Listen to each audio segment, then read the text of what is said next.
channel on YouTube called ProverbsGuys. Now imagine having a channel called ProverbsGuys.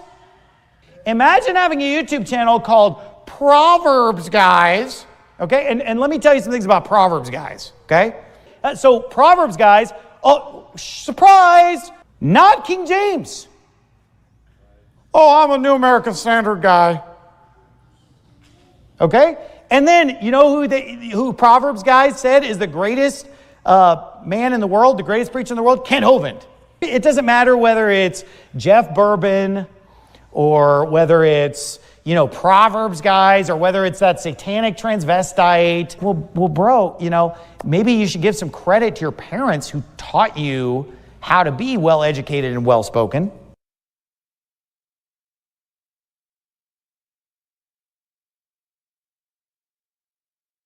Oh, you guys are so well-spoken.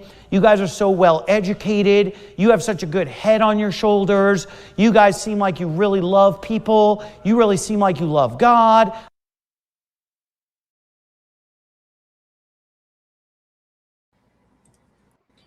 All right, and welcome to Proverbs Guys Ministries. You are getting hosted and served a tasty dish this evening by Achilles the Great, conqueror of Greece, Russia, China, the Philippines, also North and South Korea, parts of South America, and all of California.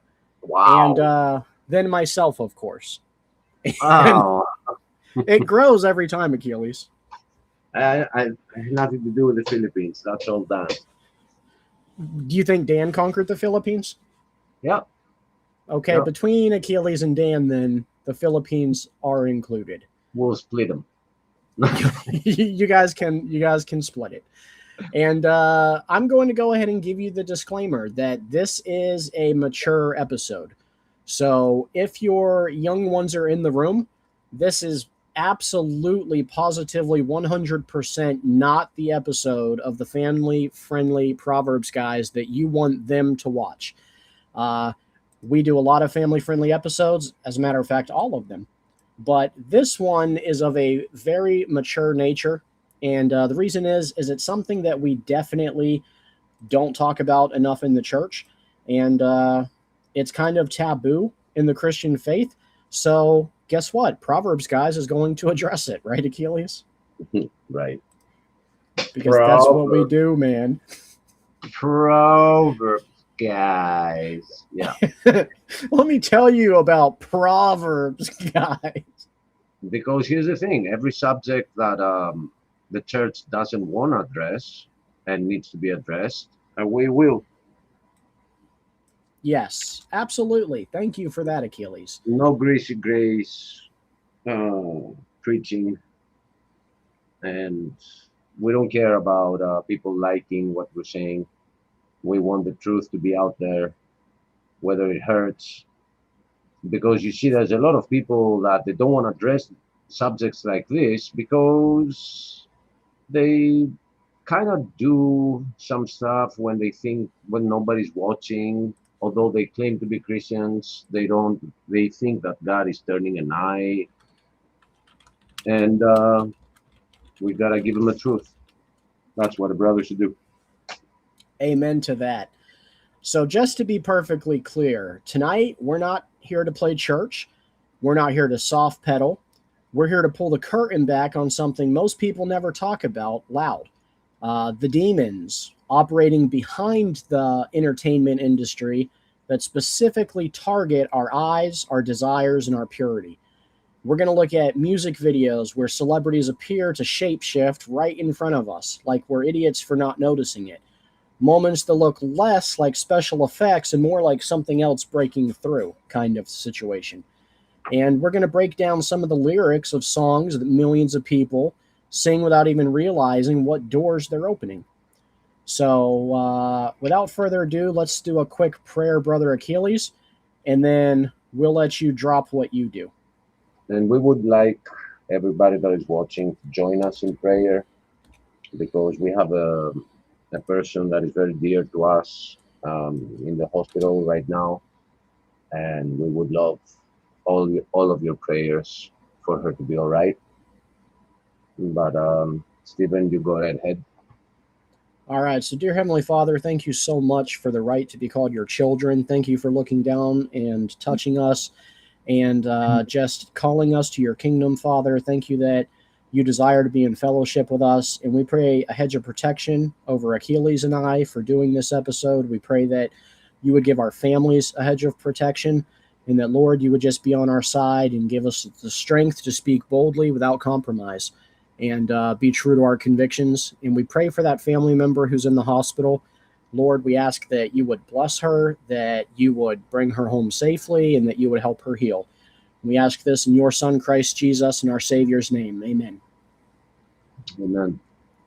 My brother, are you ready to kick the tires and light some fires?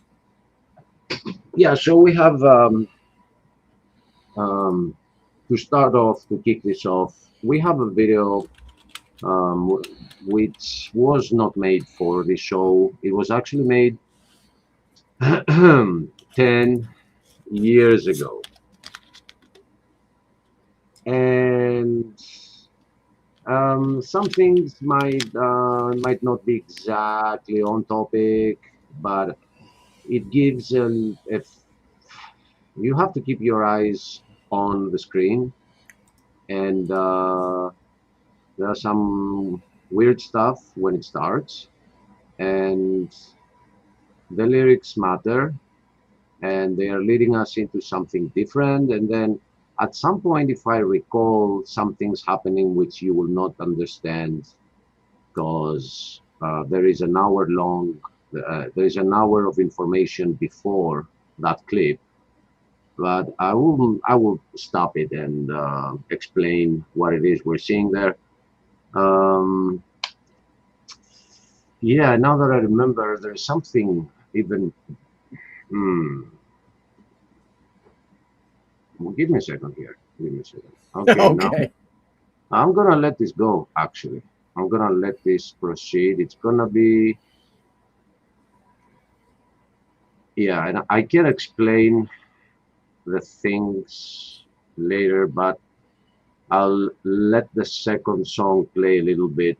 Anyway, I don't know. We might pause it and then resume. We'll have some chat and then resume. But disclaimer: Stephen has nothing to do with this video, right? And whatever happens, if you don't like something, if you want to attack us about this video or something, bring it to me. Bring it on. Actually, it's a challenge. I made And that. could I add that we Yeah. have put this episode off for a year and a half because of creative differences with other people involved in the ministry, and we wanted to show respect. But we both felt, Achilles and I, that now was the time to do this episode, and that's why we're here. And there's gonna be more of that style of videos and live streams, because there are some dangers that your children are exposed to, that some people are afraid to address. Um, as a ministry here, we believe that politics is also a trap. And I'm just bringing this as an example of what kind of things can represent a danger to your soul and make you an idolater without you even realizing it. So if we see a danger here or a danger there, we're going to expose it. So expect more of that. It's not all about preaching, opening up the Bible and reading it. We're still in a world where a lot of things seem to be innocent, because it's like Satan wants them to look innocent. Video games. There are some weird stuff in this world right now, and it's about time we start exposing them, because we've been holding back, believe it or not. We have.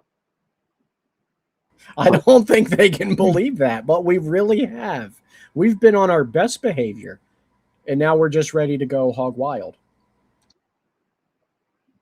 Right. So, that being said, I also found another clip for later. And let's start with this. I hope you guys enjoy this. I know my sister is gonna enjoy it because the song is a surprise, which one it is. And let's get to it. Are you ready? Achilles, my brother, I have been ready for a year and a half. And I don't know about the audio. You said you heard it earlier, but I had it real low. And we want the audio to be at the same level with our voices. So I should raise it, but I hope that's not like too loud. Ah, Only one okay. way to find out. Let's see.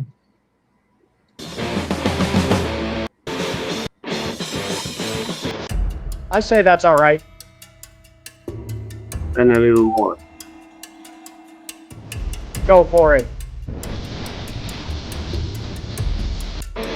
Sorry. So just to start this off, I want you to focus not on Tom Cruise, but on the eyes of Oprah.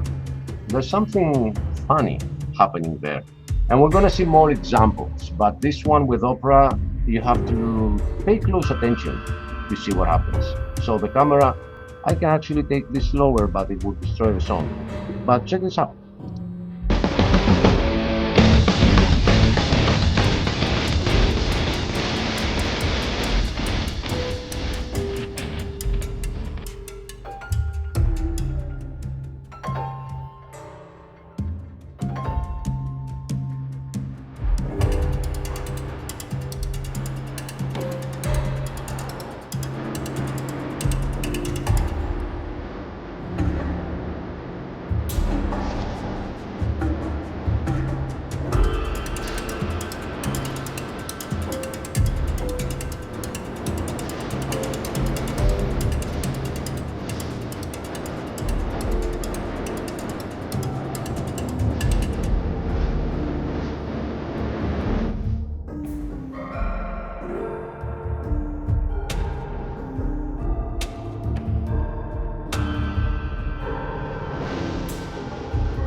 God bless us, everyone. We were broken people living under loaded gun, and it can't be outfought, it can't be outdone, it can't be outmatched, it can't be outrun. No, God bless us, everyone. We were broken people living under loaded gun, and it can't be outfought, it can't be outdone, it can't be outmatched, it can't be outrun. No, and when I close my eyes tonight to symphonies of blinding love. God bless us, everyone. We're a broken people living under loaded gun. Oh, like memories in cold decay, transmissions echoing away, far from the world of you and I, where oceans bleed into the sky.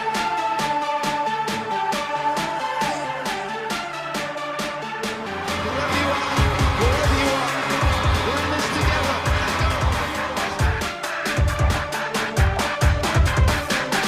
God save us, everyone. Will we burn inside the fires of 1,000 suns for the sins of our hand, the sins of our tongue, the sins of our father, the sins of our young? No, God save us, everyone. Will we burn inside the fires of 1,000 suns for the sins of our hand, the sins of our tongue, the sins of our father, the sins of our young? No, and when I close my eyes tonight to symphonies of blinding love, God save us, everyone. Will we burn inside the fires of 1,000 suns? Oh, like memories in cold decay, transmissions echoing away, far from the world of you and I, where oceans bleed into the sky.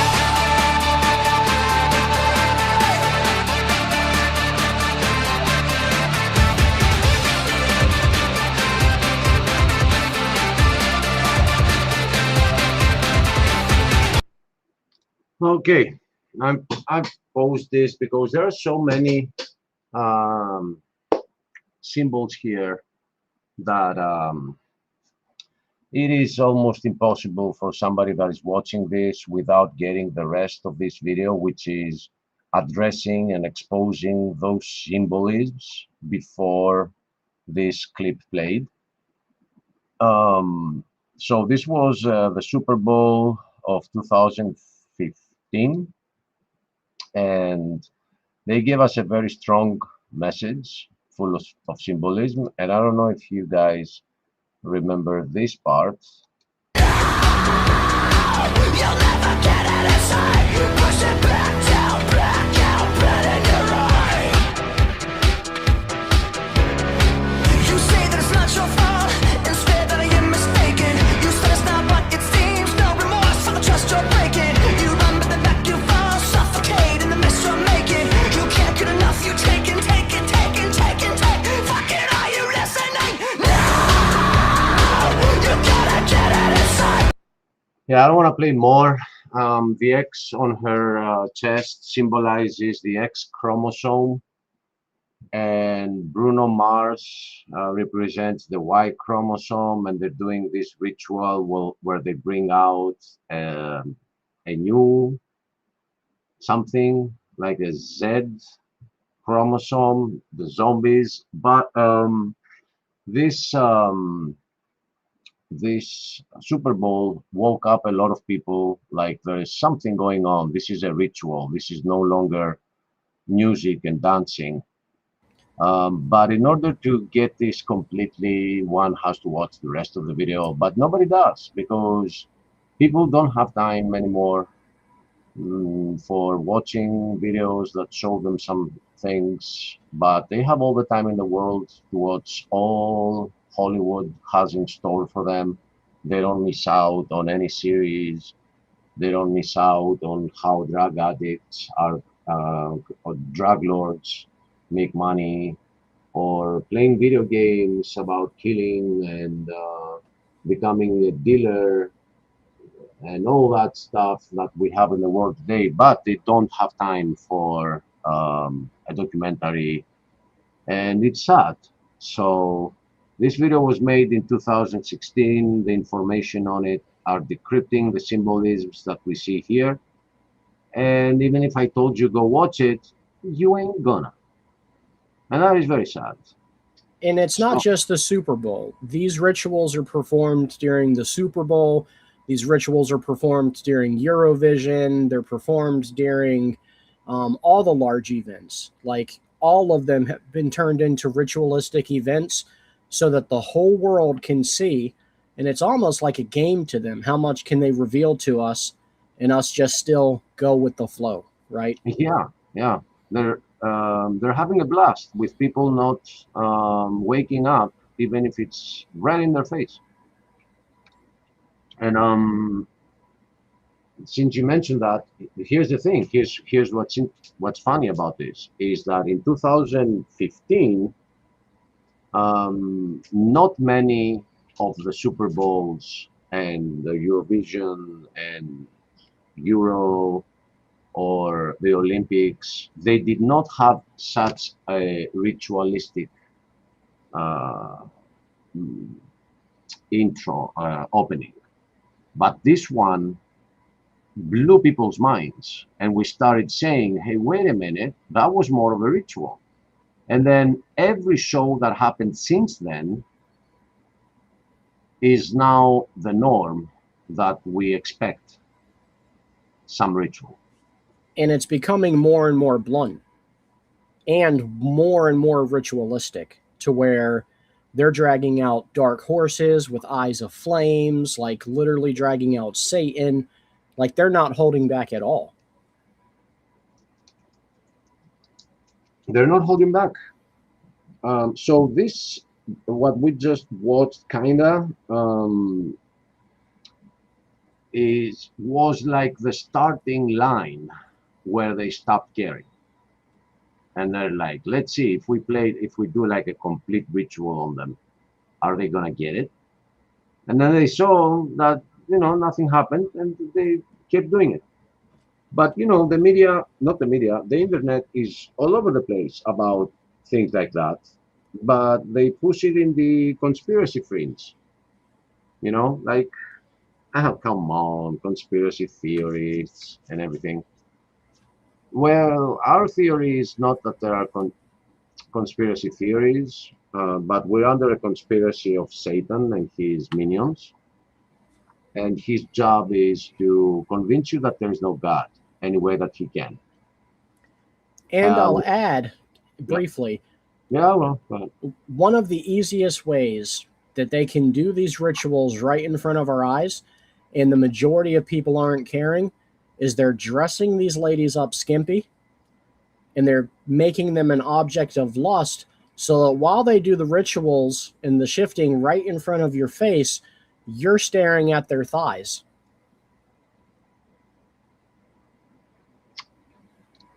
which is another problem by itself, because the brain works in such a weird manner, and we're gonna talk about that, and we're also gonna talk about the algorithm and what that does if you are looking at thighs a little more than you should. The algorithm knows it, and it keeps pushing you stuff, and we're gonna prove this to you further down. Um, but yeah, since you mentioned that, Stephen, allow me to uh, shift to another clip Go right ahead. where we tried For playing the rainy day. at some point, and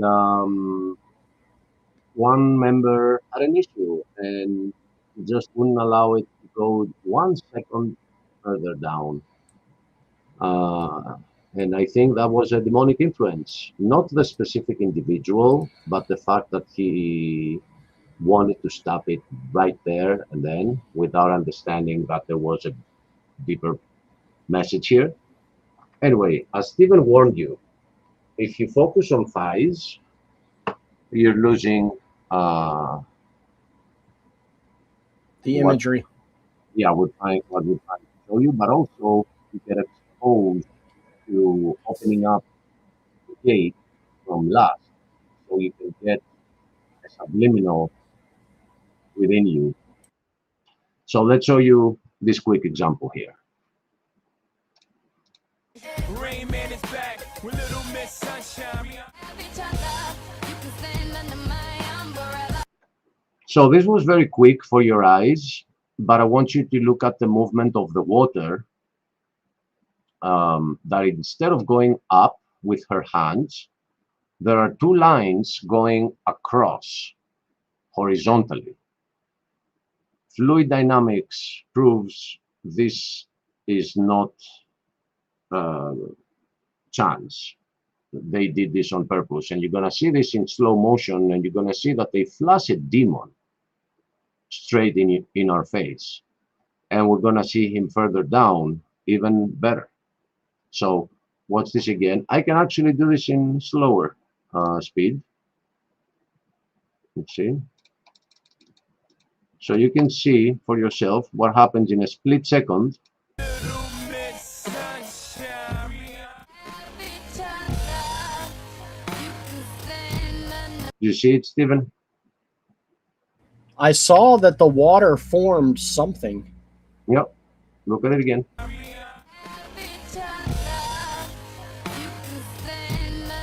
It's a Baphomet. Exactly that. It was a Baphomet, dude. Miss Sunshine. Oh wow. Right? Right in front of our faces, Achilles. And no one is seeing that because they're focused on cleavage. Ah, I'm sorry. I'm trying to pose it. You see this? Horns and all, Achilles.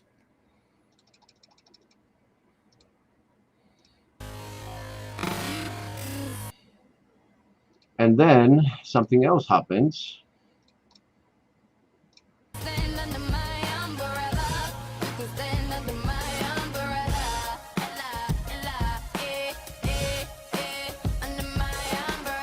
Which is a chant by itself. It says Ella, Ella, which means come in Greek.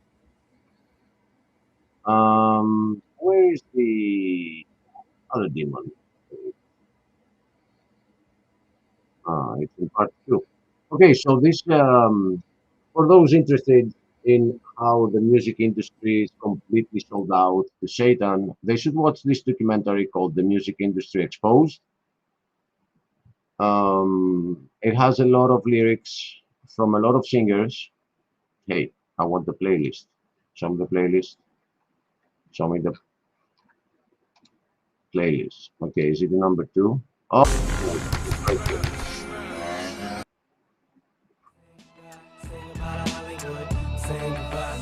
I don't wanna quit, but shit, I feel like this is it. Can you make it full screen? I feel like this is sick. This is not a game, it's fame. In real life, this is sick. Publicity stunt my ass, conceal my fucking dick. Oh, I'm so sorry.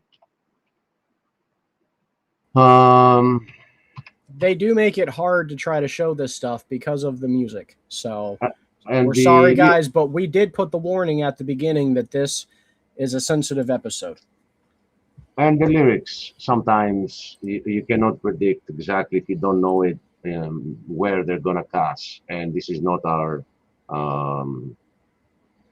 thing. We don't like that. So here Eminem says, I'm trapped. If I could go back, I never would have rapped. I sold my soul to the devil. I'll never get it back. I just want to live this game with level head intact. So this documentary explains that they call the demon behind the music industry, they call him Rain Man. And they have this excuse. They're saying, oh, we do this because of the film Rain Man with Dustin Hoffman and Tom Cruise. But that doesn't make any sense because everybody keeps calling that name.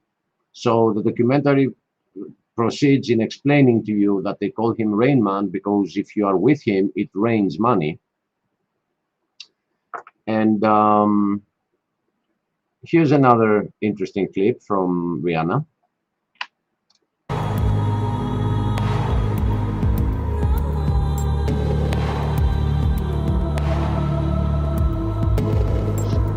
So you did not see it because it was flashing real quick in your face, but Rihanna does this. So the documentary shows and explains that anatomically, you cannot see both the rear muscles of the shoulders and the front ones at the same time, as we see in this picture.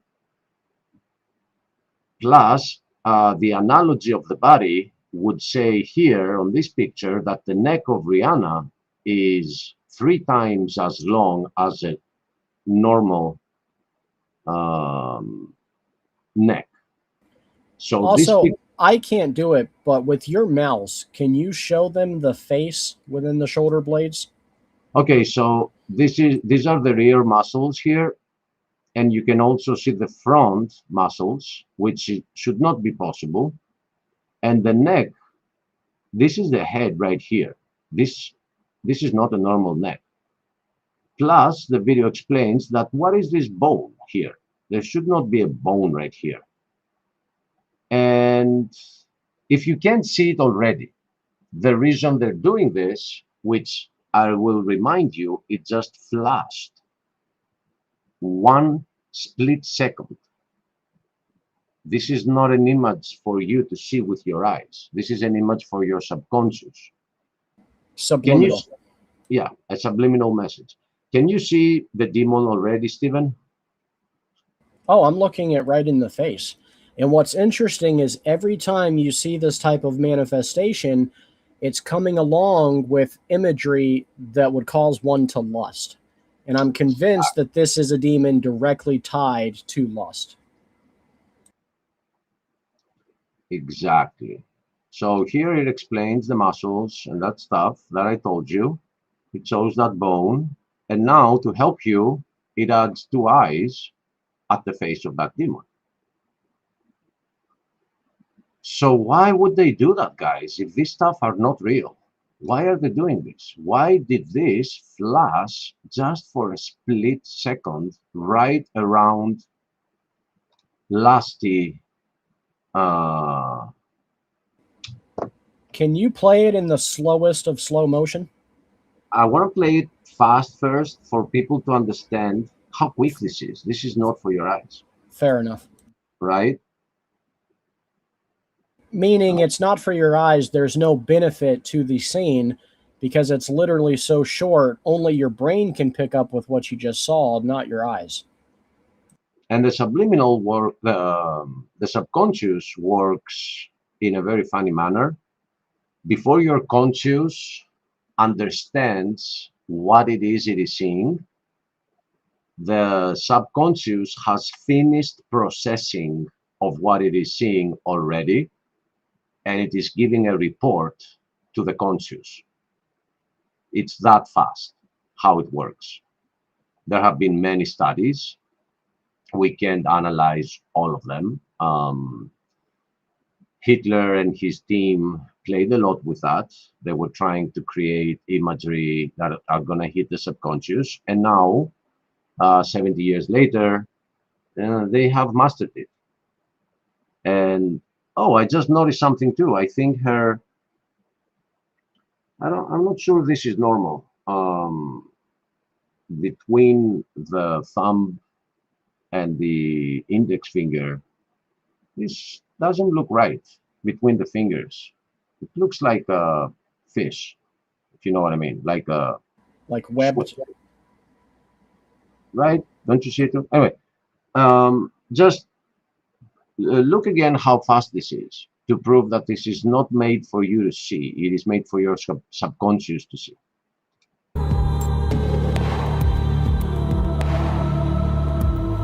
Dude, it's not even a split second, right? And then all those And this is the image that you get. And it also flashes black and white. Like, that's not black and white, it is negative. So negative, positive, positive, negative. This is so weird. And another thing that the video, I remember, points out is that the hair on the left side of her head are falling down. Why only that part of the hair is falling down and not the rest of the hair? Gravity doesn't make distinctions. It is so the face completes and it becomes what it is. So I definitely recommend this documentary. It's called The Music Industry Exposed. And if you can't find it easily, because there might be others out there, just type Rain Man also, and you'll find it. It is usually in parts, 10 minutes long each, and it's 1.5 hours documentary. I hope there is somebody out there that is actually going to follow any of the pointers we're pointing at, because if we were to play this documentary, it would immediately be 1.5 hours. If I played the previous video, add 2 hours, and that would be a 4-hour long stream. So we can't do that, guys. It's up to you when you see something to go for it. We can show you everything. We can just point. So that being said, I'll get that demon out of my face and hear your thoughts, Stephen. I'm shocked at how blatant they have been putting it in our face. And this is not the only case. Like, I can go ahead and share this video now, and there's almost no sound to it until the very end. So we can talk throughout the entirety of it. And it's not just in the entertainment industry with artists and performers. A lot of this stuff is happening in political realms, which you and I have talked about over and over again with idolatry and the spirits that be there. And it's all similar. They're all the same manifestations. And it's on national television. But they don't, like, it's crazy how gutsy they're being with it now. They're not even trying to hide it anymore. Look at that. Do you see that?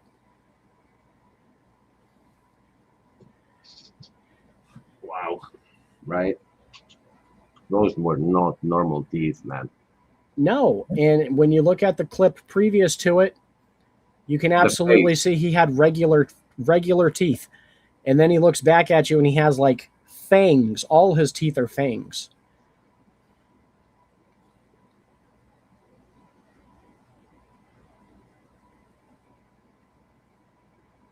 We gotta say here that there's something good seems to be happening with Katy Perry.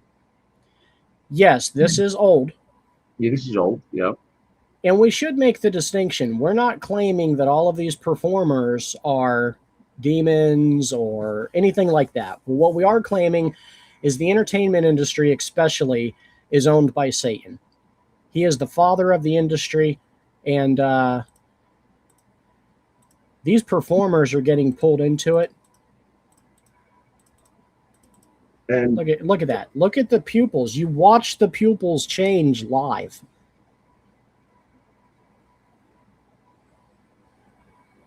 And when Steven says that all of the entertainment industry belongs to him, it's so funny that a lot of people are like, yeah, but he's not affecting me through it. But they go out and they watch every video, every movie, and they don't understand that it is witchcraft. And they are passing on some lies for truths. And because they come with the epic music behind it, or because they carry a catchphrase and it sounds funny, you buy it. I had that one too in that video. Remember? Yes, you did. Yep. I haven't seen that one. Dude, I had to go through hours of clips today to compile this video. And, you know, at the beginning, I was thinking, okay, I'm going to see some demonic manifestations.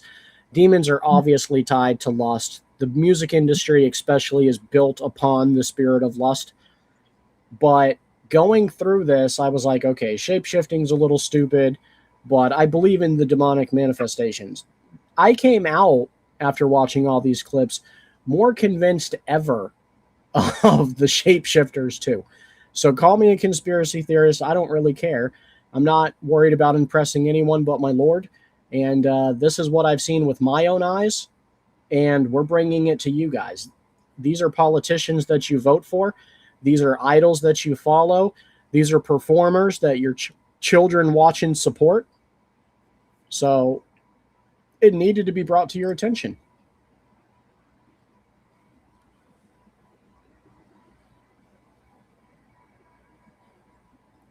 By far, though, the worst one is Sasha.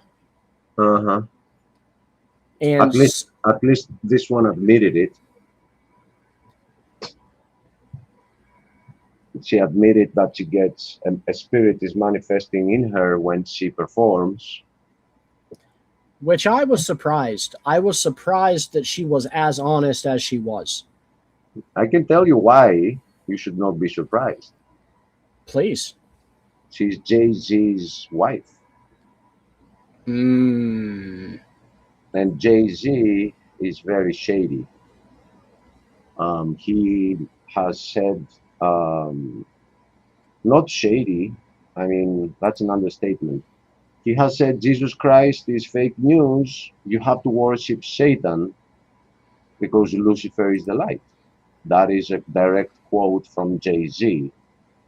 He's a high-tier Satanist, and it's his wife that admits that she gets possessed. So what they're trying to do is, to those that have idolized them, make it normal, normalize it, and make people say, yeah, if I am to become as famous as Beyonce, I want to be possessed as well. You know, that's what they do. Well, yeah, because it gives them a performative edge, right? Like anyone can dance, but no one can dance the way somebody possessed can dance. You can contort your body in ways that a regular performer can't. You can push your body in ways that a regular performer can't. And it's just becoming more and more clear. They're not hiding it anymore. They don't want to hide it anymore. It's And all I of our know- politicians, all of our performers. And I Sorry. know viewers out there are gonna say right now, come on guys, we already knew Hillary was a demon. Yeah, okay, yeah. We're just adding her. But no, look I at this hand. Look at the claws manifesting out of her hand, Achilles. because you can't have one hand with cut nails and the other one with nails like this. Not just that, look at the length of the fingers. I wish I could show it with my mouse, but look at that. She has literal claws. And again, Achilles nailed it on the head. Everyone has known for a long time that Hillary Clinton is a demon manifest. I don't even think she's a person inhabited by a demon. I think she's an actual demon. But look at this. I mean, this is grotesque.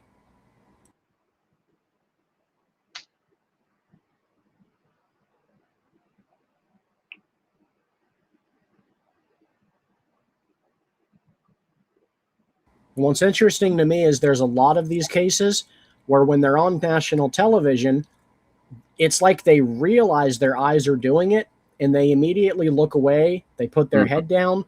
In some cases, somebody taps them on the shoulder or gives them a reason to look away. It's bizarre. Like they are aware that it happened. Like this one, right? Immediately. Like the minute you see that happening in her eyes, she immediately shakes her head. Look at her eyes, guys.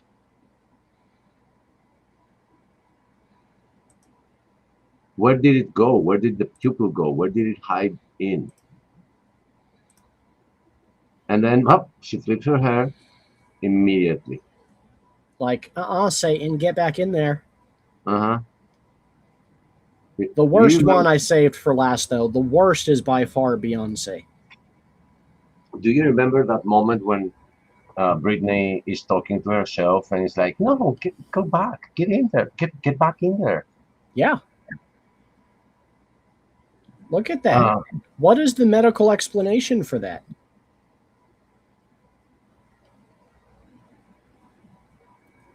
I have none. Nor has any doctor said anything about, yeah, it's a common thing, your pupil flipping out like this. And not just flipping out, but going to like that shape. Look at that. Look at that. What causes, I get eye dilation, okay? I get the contracting and uncontracting of the pupils. I understand.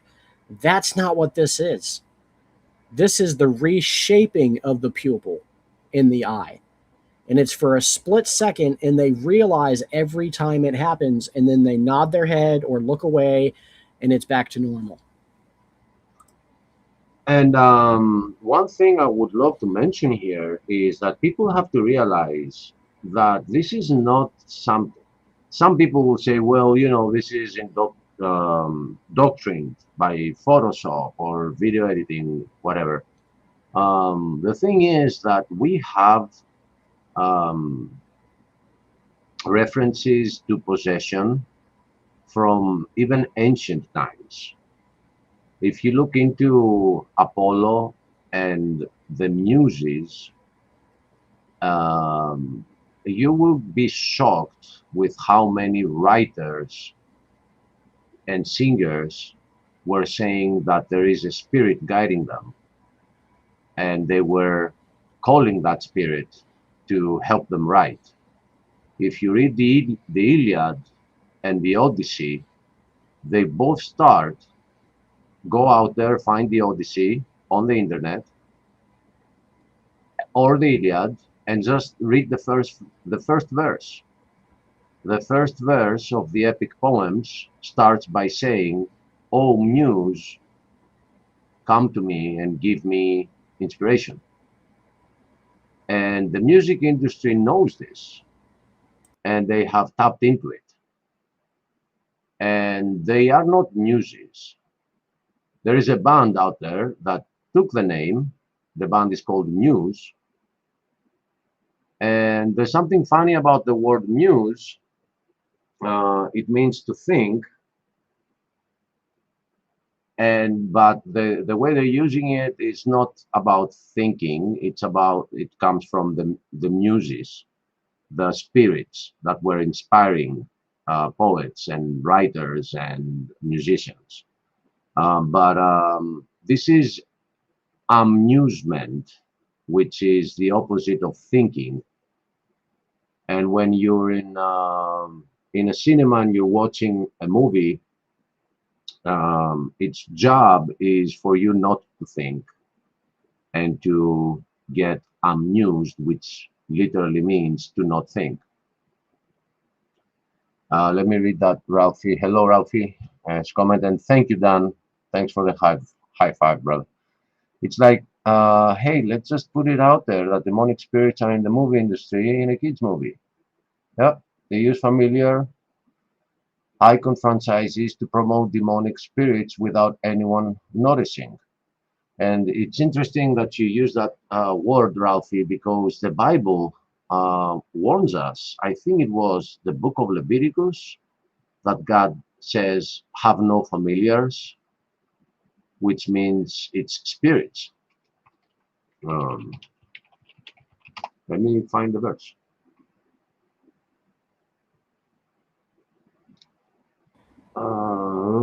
Yes, there are verses about familiar spirits, and that's exactly the spirits that trick you into thinking they're like your great grandma, and it's because they have been involved with your family for a very long time. They know family secrets. They know things that people outside of your family shouldn't know, and that's how they get you to welcome them to stay, right? Who wants to kick out their dead great great granny? When I performed Crazy in Love at the BT Awards. Okay, so this is the part where it starts coming with audio. So I don't know if you want to play this right now or you want to elaborate first. Let me just say that yes, I was not. I remember almost right. It is in a couple of places in Leviticus, but it wasn't the verse that I was referring to. Oh, here it is. It is Leviticus. Leviticus 19, chapter 19, verse 31 says, "Regard not them that have familiar spirits, neither seek after wizards to be defiled by them. I am the Lord your God."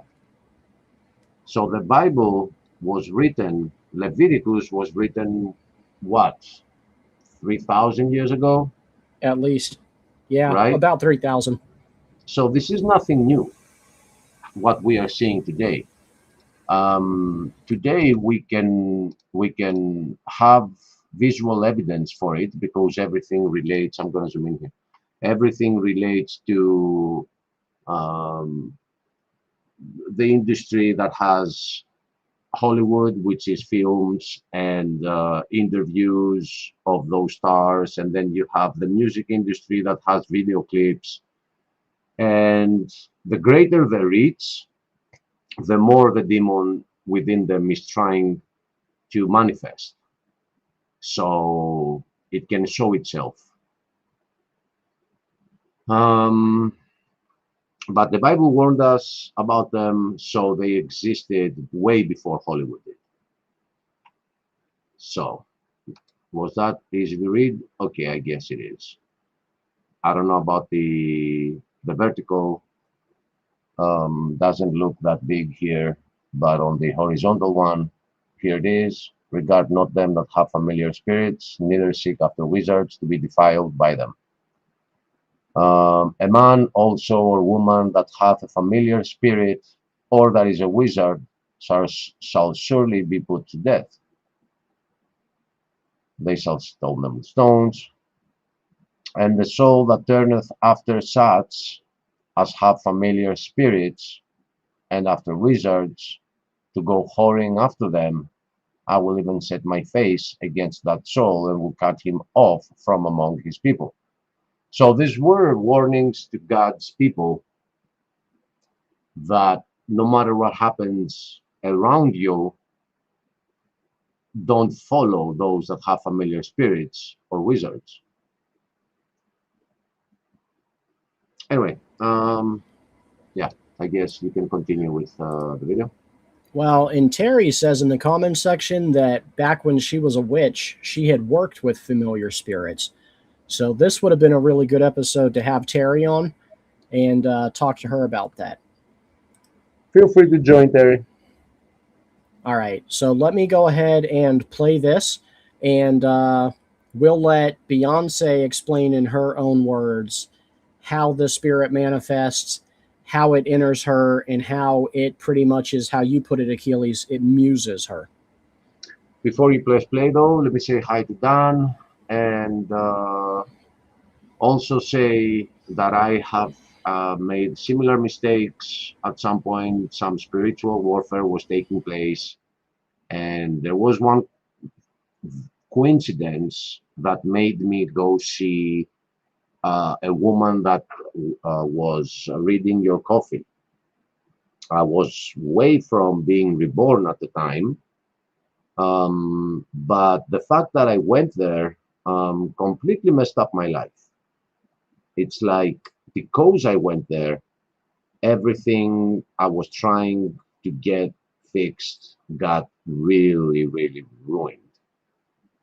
I ended up getting saved the same year, but and then realized the mistake. So fortune tellers, they also have familiars. And I, without knowing my Bible, I did exactly what God was warning us not to do. Go after those that have familiar spirits. So I'm guilty as well. Even people that were in witchcraft before. What we need to do now is, after realizing it, say it and make people not go after the same traps that we fell in. Right? I talked a lot. No, yeah, and to add to that, I have my experience in the occult as well. Back around 2013 or 14, I had, or maybe even before that, but I had been part of a paranormal investigating group. I co-founded Down Home Paranormal with one of my friends, and we did multiple investigations, and we ended up investigating a Civil War farmhouse that was used as a hospital during the war, and it was said to have activity. And our friend James, James, he's come around a few times. Yep. His family was living in the home, and he's the one who asked us to come investigate because of weird things happening. So we went there, and after doing some EVP recordings, it led us to believe that it was the first homeowner of the house, and that he was a very wicked slaveholder, a master. But after continuing to investigate and provoking it, we were able to determine that it was definitely, without question, demonic. And shortly after that is when I determined all of that was demonic. There's no such thing as your great-great-grandma walking around. It is all familiar spirits, demonic spirits, and that's how they get you, right, Achilles? They get you by tricking you into thinking that it's just a familiar spirit, that it's just something that you shouldn't be bothered by. But nothing could be further from the truth. And I could go on all day, but I don't want to. Yeah, and that leads me into the other thing that we need to say, that you have to stay away from anything that talks about those spirits as being good things. Like, there are theories of how to control the familiar spirits. There are theories of aliens who are from Andromeda or wherever they come from, and they're trying to help you. Anything like that is pushing you into communication with demons. That's what exists. And another thing I want to add to what Stephen is saying, Satan is going to use the deception that works on you, and he's going to play with that. For Stephen, it was ghosts. For me, it was aliens. So the same demons came to me as aliens, and they came to Stephen as ghosts. To somebody else, they will come as their grandma. If they do a Ouija board. Hey, I'm just your grandma. Don't kick me away. So what exists is God, Satan, and us in between. If you're bringing something in this realm, it is either from God or from Satan. God doesn't manifest that way. God just appears and delivers you from all that. Yeah, I could go on for hours as well. Yeah, and we don't want to make the episode about that. I'm going to find the link to post in the chat for everybody if they would like to go watch the entire episode we did. We've actually done 4 episodes on the topic.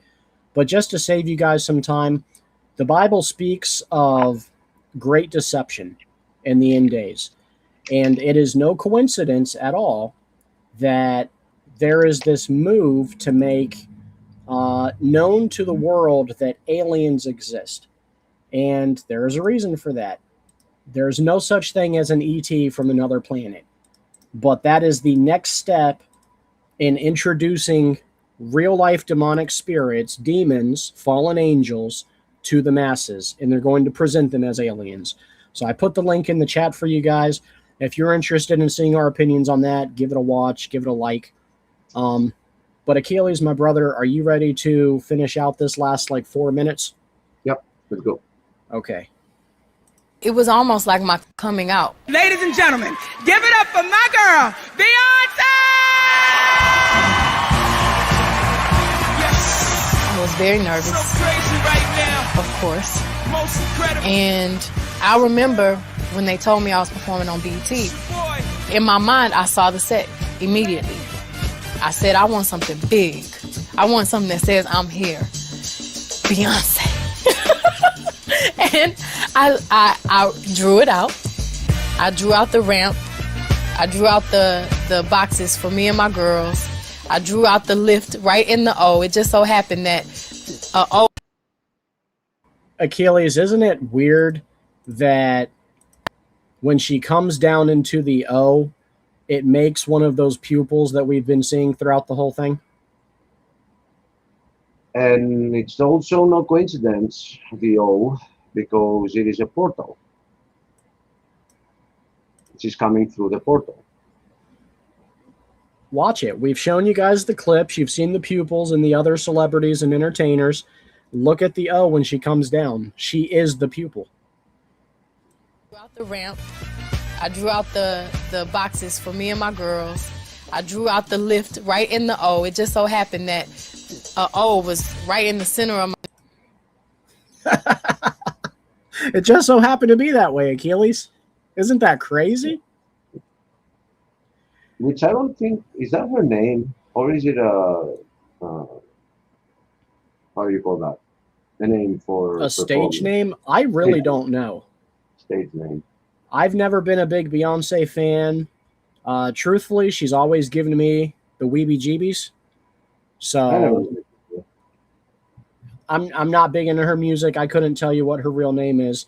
It wouldn't surprise me if Beyonce is a stage name and it has some sort of demonic meaning to it, like Sasha Fierce.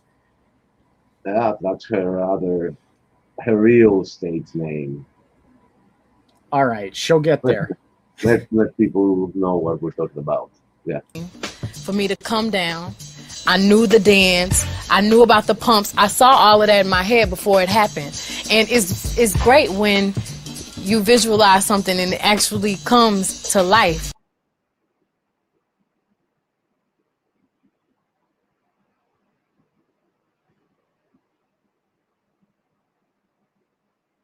Yeah, what a dance move, that one. Yeah. I did bleep some of this out because we're doing an episode about how they're getting to men, especially. It was through way lust. better than I expected. And Sasha was in full effect. Sasha is my alter ego. And when people see me, sometimes I think that when they meet me and they speak with me, they're expecting Sasha.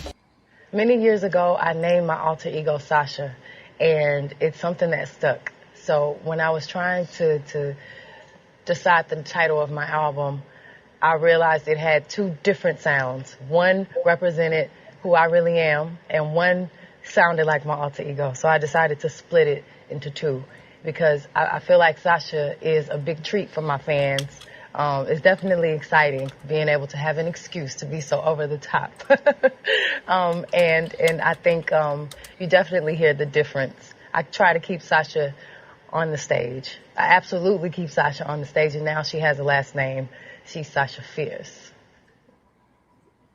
Like when you're getting ready to go on stage and perform, does Sasha Fierce, when does she show up? Usually when I hear the crowd, when I put on my stilettos, when like the moment right before when you're nervous and that other thing kind of takes over for you.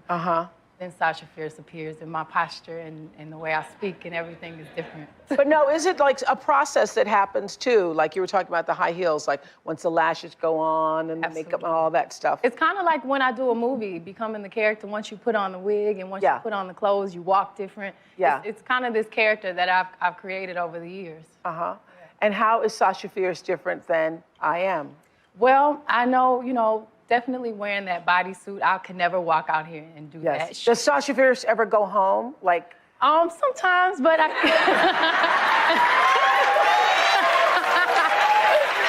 often. Only on special occasions. She ever show up? She shows up sometimes at the house. Yes. But definitely when I'm nervous or whenever I have to perform, whenever I have to do choreography or something that's difficult, and it's no different from anyone else. I feel like we all kind of have that thing that takes over.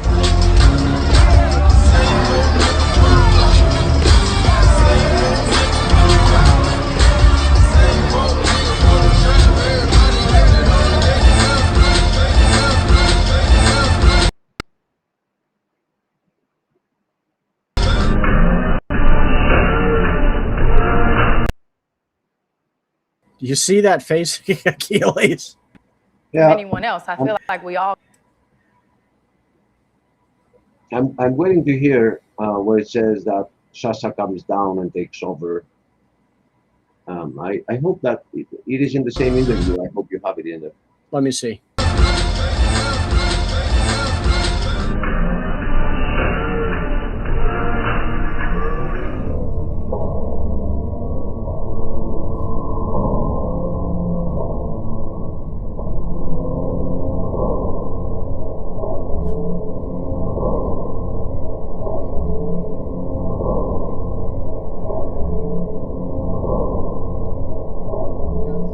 I want to sing a song just for you.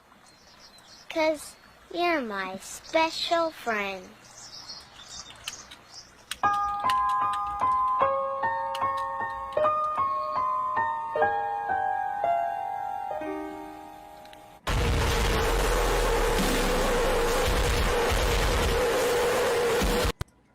Yeah, so that part I must not have had in there, Achilles, where she says that it literally comes down and manifests in her and takes over her body. Let me see if I can find it. I have it in one of my videos, but I do not remember which video it is. Christian said that his alter ego is Baxley Cornwallis, farm detective. Get out of here, Pike. Let me see. Let me see.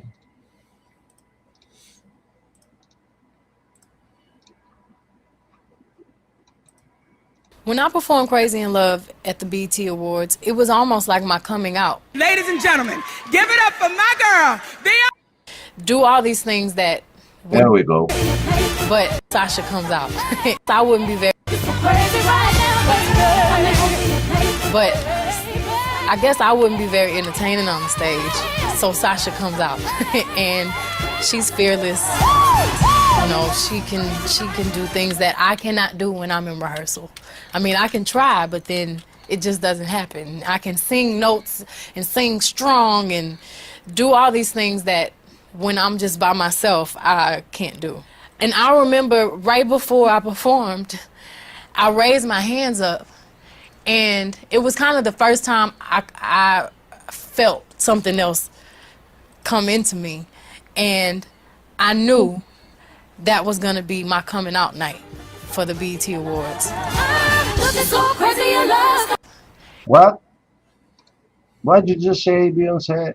Performed, I raised my hands up, and it was kind of the first time I felt something else come into me, and Right. Okay. And I'll also note that conversation she had with Oprah. Oprah flat out asked her, "What is the difference between Sasha and I Am?" Did you catch that? I did. Go ahead. Why? Yeah. Why that reference? Why I Am? Out of all the references you could make, I Am? Are you kidding me? Oprah is in deep in this. Oh, yes, without a doubt. She's an occultist as well. Did you hear that Madonna came to Greece this year and she visited a couple of sacred places and John's cave where he wrote the Revelation in Patmos No. and Oh, you told me that. and a couple of monasteries as well. So people said that she did it because she's becoming more spiritual or closer to God. And you have to be careful, guys. When you hear the term spiritual, that doesn't mean they're getting closer to God, to the true God. No. Satan is also a spirit. Huh. Well, So- spiritualism is an entire religion now, and it's not a Christian religion. So first off, this was her birthday cake. I'm gonna share my screen.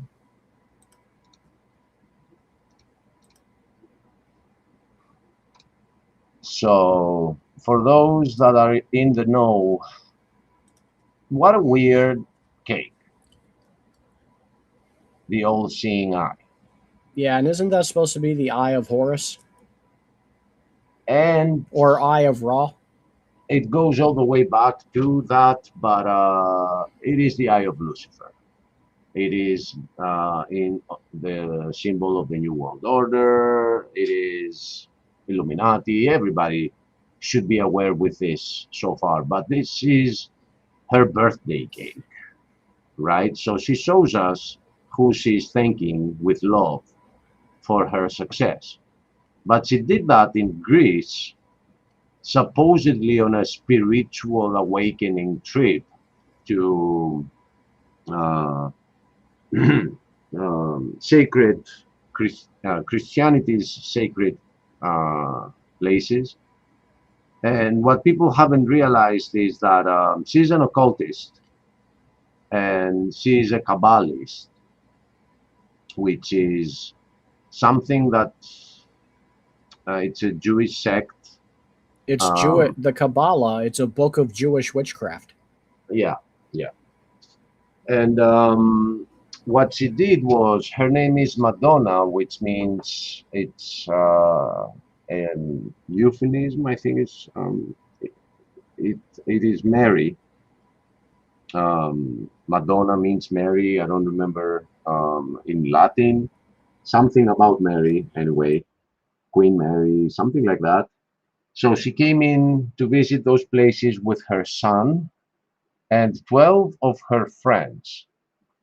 So what she's in fact doing is a ritual where she is the mother of God and she brought her child, a son, and 12 apostles. But the media is going to show it like, oh, Madonna, you know, she believes in God. She went to Greece and she went to Patmos. It means And "my lady" in Italian and refers to the Virgin Mary. right, right. So these rituals are in our face. And if you had this birthday cake 30 years ago, people would have freaked out. But now it's like normal. People don't seem to care anymore. It's all over the place. It's in our Well, face. well, and one reason for that, Achilles, is because other than, the difference between now and 30 years ago is we have had now 30 years of conditioning where they would put the great eye in symbolism in all the music videos, and they would just do the subliminal thing, right? Like we saw earlier with the Baphomet, where they just pop it up quickly. They get it in your mind so that when they start showing it in this great detail, it's no big deal. We've been seeing it for 30 years. And here she's praying to someone, but I know who that is. She's praying to. And don't forget that Madonna came out with like a prayer, which is a very blasphemous song, and she only has blasphemous songs. Anyway, Or sensual. yeah, and blasphemous while being sensual. It never stops. She also did a ritual in Eurovision 2009 in Tel Aviv, where they were rebuilding the temple. She brought actual the stage was bringing in pillars and a roof, and they rebuilt the temple. Yeah, so I think this part concerning the industry, this we can turn a page and go to what you have in mind for next. So we've pretty much gone through all the points, actually. The only one left is about the algorithm that I want to explain to people. So if you want, we can do the algorithm. And it's been an hour and 16 minutes, so then I'll give you the option, because it's like 6 a.m. there for you right now. We can either open up the panel or we can close it down. It's almost 4, so I can take a little more. Let me just address a couple of friends. Thank you guys for the support, and I hope you're enjoying this, because we're enjoying exposing Satan's schemes, and we are called to do that. Have nothing to do with darkness, but expose it. It's in the book of Ephesians. So God's asking us to do this. And there are so many churches that are not even addressing this. And they're not addressing a deeper level that we're about to get to about what is the connection between them doing clips with lust always, there's always lust, and then flashing demons. What are they trying to do here? Why are they doing that? Why is that last demon trying to, what is it trying to do? Yeah, Like, and no, you're right. And the thing is there's a lot of warnings in Scripture. But one of the biggest warnings that you will find consistently from Old Testament all the way through the New Testament is to battle lust, to not play with it, to run from it. And we do have some scripture verses for you. Okay, so we have Matthew 5:28. But I say to you that everyone who looks at a woman with lust for her has already committed adultery with her in his heart. There is a spiritual bond, right? Like when you get into spiritualism, they'll call it a soul tie. It's very real. Achilles and I talked about this in great depth in another episode called STDs, Sexually Transmitted Demons. And it's no coincidence that there is a great amount of demonic power in lust. It creates a tie to your soul in the demonic realm that is unlike anything else. And that's why we have so many scriptural warnings like Matthew 5:29. Now, if your right eye is causing you to sin, tear it out and throw it away from you. For it is better for you to lose one of the parts of your body than for your whole body to be thrown into hell because of lust. We see in 1 John 2:16, for all that is in the world, the lust of the flesh and the lust of the eyes and the boastful pride of life is not from the Father, but is from the world. Who is the king of the world, Achilles? not our God. He will be again one day, but not this world. Amen. This world's going to burn, and you should stay away from the fire, guys. He tells us in Ephesians 6:12, for our struggle is not against flesh and blood. What you're seeing with your eyes on these YouTube shorts, that's not the struggle. That's not the real struggle. But against the powers, against the world forces of the darkness, against the spiritual forces of wickedness in the heavenly places. Hey, what's up, Dave? What? Dude, what is going on back in America? I literally just stumbled out of bed and Dolly Parton died and everyone's like losing their minds. Yeah, she was a huge figure here, man. Oh, I know she was. I'm from Minnesota, remember? Yeah, so you know all about the Dolly Parton. Yeah, I like Dolly Parton, actually. I thought she was a sweetheart. Yeah, it's interesting. There's a lot going on. There's a lot going on, it seems. For me, Hayden's passing was more shocking, and because she was 36, Hayden Panettiere. And what relates to what we're talking about here is that she just released a book about the pedos in Hollywood and how they exploited her. Mm-hmm. And right after that, she died, and the police is looking into it because something was not right with her death. But some years ago, her little brother also passed, and he was also a child that was introduced in Hollywood at the age of 14, I think. She was introduced at the age of 16, and she recently said in an interview that I hadn't come out with that stuff earlier because I was afraid I would put myself in danger. And right after she did, she accidentally passed away. So well, she had kidney cancer too, didn't she? Like I saw stuff, Dolly Parton having kidney cancer. Oh, Dolly Parton. I mean, at that age, it's going to be something. But, I'm sorry. You're talking about someone else. Okay. I'm talking about the actress of Heroes, the cheerleader. Oh, her. Yeah, her. I saw that too. she passed away. Yeah, that's this week. suspicious. It is. The timing, because of what she was exposing, is especially the suspicious part.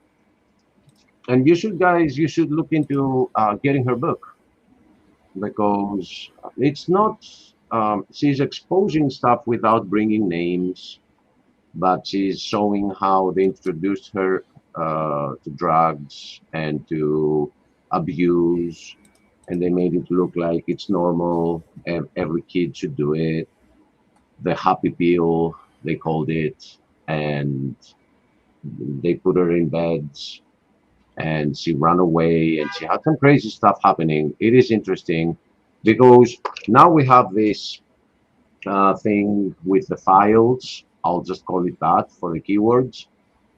And people think it's political, that it's like an attack to a specific individual just because that individual's name was in it. But it turns out that there was no name that was out of it. There was no name that was outside that list. And we still don't see that list. It's not one president, it's everyone. You're talking about Jeffrey Epstein. Jeffrey, yep. Jeffrey Epstein, yep. That guy. So you get people trying to expose that agenda, and then they die. One of my favorite men, Chester Bennington, was one of them as well, the singer of Linkin Park. So we have a visitor here. Hello, John. Hey there, how's it going? Can you hear me all right? Yeah, we hear you fine, man. How you been? I've been good. So John is a friend of mine that I met at Dinosaur Adventureland, and he's in our private chat. So he's a good guy. So not really a stranger, but welcome to the panel, and thanks for coming on. How much of the show have you caught tonight? Okay, thank you for your honesty. Achilles, do we want to just touch real quickly on the algorithm part? I saw. Yeah.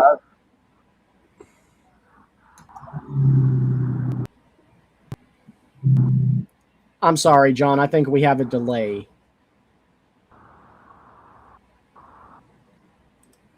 Are you watching us through YouTube right now when you got in the room? Because It sounds like he's in a car. And we get a lot of sound from your microphone as well. All right. Well, let's just do the algorithm explanation part, and then we'll throw the link out in the chat so anybody can come in and join us. All right. So a lot of this episode tonight is warning about the dangers of lust and the things that lead up to that.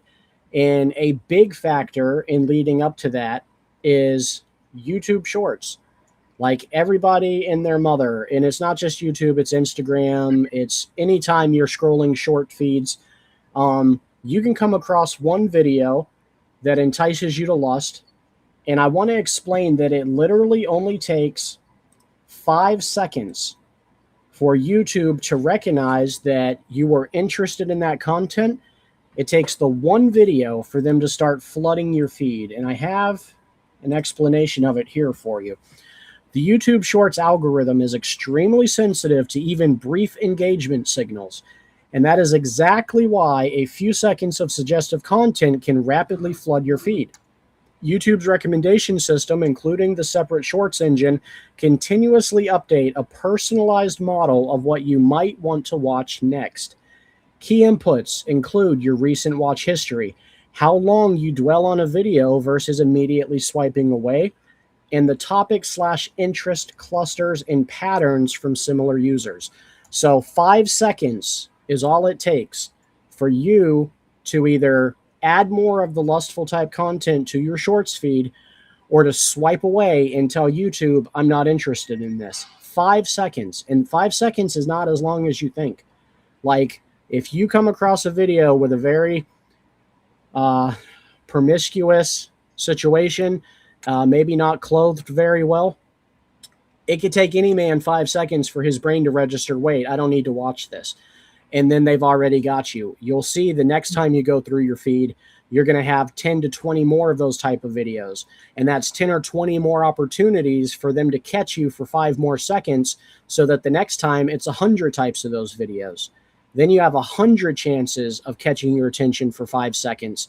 And if it keeps on, it increases to where eventually your entire algorithm is completely saturated with that content, and you will be surprised at how fast you find yourself falling into that lust cycle. So a couple things you can do. One, as soon as you see the video and you know it's not something a Christian man should watch, or women struggle with lust too, swipe it as fast as you can. The other thing you can do is, if you have fallen into that trap and you have watched it for 5 seconds or 10 seconds, or maybe you watched the whole short, maybe you went through and watched it twice, go into your watch history and delete the video out of your watch history, and then purposefully search for other types of content, so that the algorithm will start pushing those videos back out of your algorithm and replacing it with the content that you're seeking. And that's a dangerous game, because the Bible gives us so many warnings about lust, and there's a reason for it. So I think that's a good wrap up, Achilles, for that segment. And And we'll open the panel. People gotta realize. Go ahead. And people gotta realize that all these manifestations that we see are from artists that have tried pushing lust on you, or have lyrics that make you say it's okay to fornicate, it is okay to do exactly the opposite of what the Bible is warning me not to do. Is there any chance they're working for the other side and they're just trying to entice you into sin? Our answer here is 100%, but let's pretend we're not giving you that answer, and we leave it as a rhetorical question for you to think about. Yeah, absolutely. Now, Diamond, you are not Christian, you are Hindu, but I'm sure you are muted, by the way. Do they have, like the concept that we have of familiar spirits or demonic spirits? Is that something that your faith believes in? Not in the same way, like Buddhism, like Tibetan Buddhism that my wife's family has more of that. It's kind of there. It's more of just bad influences in general that incite us to abandon our duty, right? At Dharma, the failure to uphold our duty. But it looks very different, and especially too when it comes to the concept of like modesty, very different. And I'm learning kind of that like same thing, in different parts of the world, very different concepts of modesty. I could say to some extent yes, although it's so like there's a saying in Hinduism, ignorance is the cause of all suffering, right? So while we do believe in like, astral beings and like spirits, right? 99% of karma is in our own heads, because our thoughts lead to our own actions. So it's less of like, when it comes to the topic, it's less of familiar, like, evil spirits enticing you to sin, and it's more of your own ignorance. But here's a question though. Aren't there cases in Hinduism, I should ask, because I'm not sure, you're more of a Hinduist than a Buddhist, right?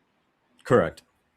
So in Hinduism, aren't there influences which are not only portrayed as evil, but as, guides or... That's what you meant. Yes, there are. Okay. That's what he was asking.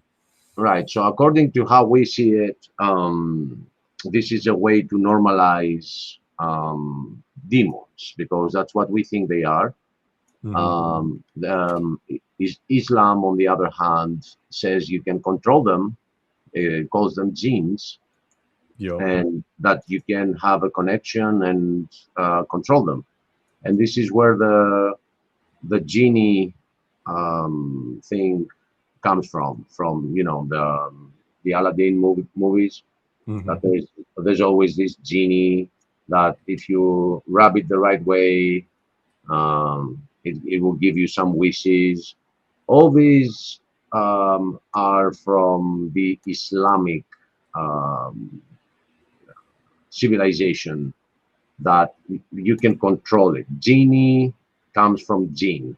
The word is just the word jinn and made different.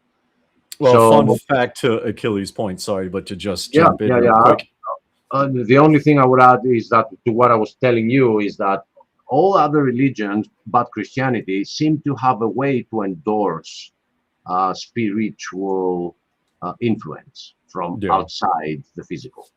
Yeah, I'd agree with that. Now, to Achilles' point, he's spot on. And if you notice in the Aladdin movie at the end, right, he uses his last wish to free the genie, to free the jinn, right? But in Islam, if you do that, that jinn is like bound to serve you. So it's to expand upon rubbing it the right way. It's more than that. Like if you liberate it, it is your servant, even though it's a like technically a dark spirit. And that's kind of terrifying on its own, because the purpose of a servant is that it follows you around. It So like follows it's you always around and there. carries out your commands. Yep. Yep. And Achilles, does this tie in at all to the genius that we've talked about before? Yeah, that is where the term comes from. Do you want to explain genius? Yeah, please. Oh, I don't remember the exact explanation. I was asking you. Okay, but those that were so smart, they were called to be having a genie. And it goes all the way back to ancient Greece, where Socrates was claiming to have actually a demon. This is where we get the term demon from Socrates. This is the first time the term appeared, and it means something brilliant, something smart. That's what, if you go back to the Greek word for demon, it is demonas or demonio, and it means something that is very smart. So Socrates was claiming that he has something very smart that is not himself, but it's in his head, and it inspires him. Kind of And like a Sasha Fierce. yeah, and he was put to death for that, and some other things, like talking to the youth a lot, and they didn't want him waking the youth up to what the government was doing. But if you ask a Greek today, he would say, "Well, no, no, no, that was not the demons as we know them. No, we're not claiming that he was saying to have a demon. We are actually saying, or I am saying, that this is where the term comes from. The word demon comes from the demon that Socrates had. But if you go further back before Socrates, we already mentioned how every artist in Greece, every poet, every singer would chant on a muse to come inspire him. And it goes way back, guys. Those familiar spirits are nothing new to this world. And what's new is that now we put them in the conspiracy theory uh, section, you know? That's Yeah, what's in. and to Steven's earlier question, like, and to what you said earlier, both of you guys kind of hit the nail on the head. All religions except Christianity, and even like just the Western worldview, everywhere in the world has the concept of familiar spirits in some way, right? Like, I mean, I was just doing some research here on Mongolia and like shamanism. Tengronism is the technical term. Tengronism, the religion of Mongolian shamans. The first thing they teach you from childhood is the difference between good spirits and bad spirits, right?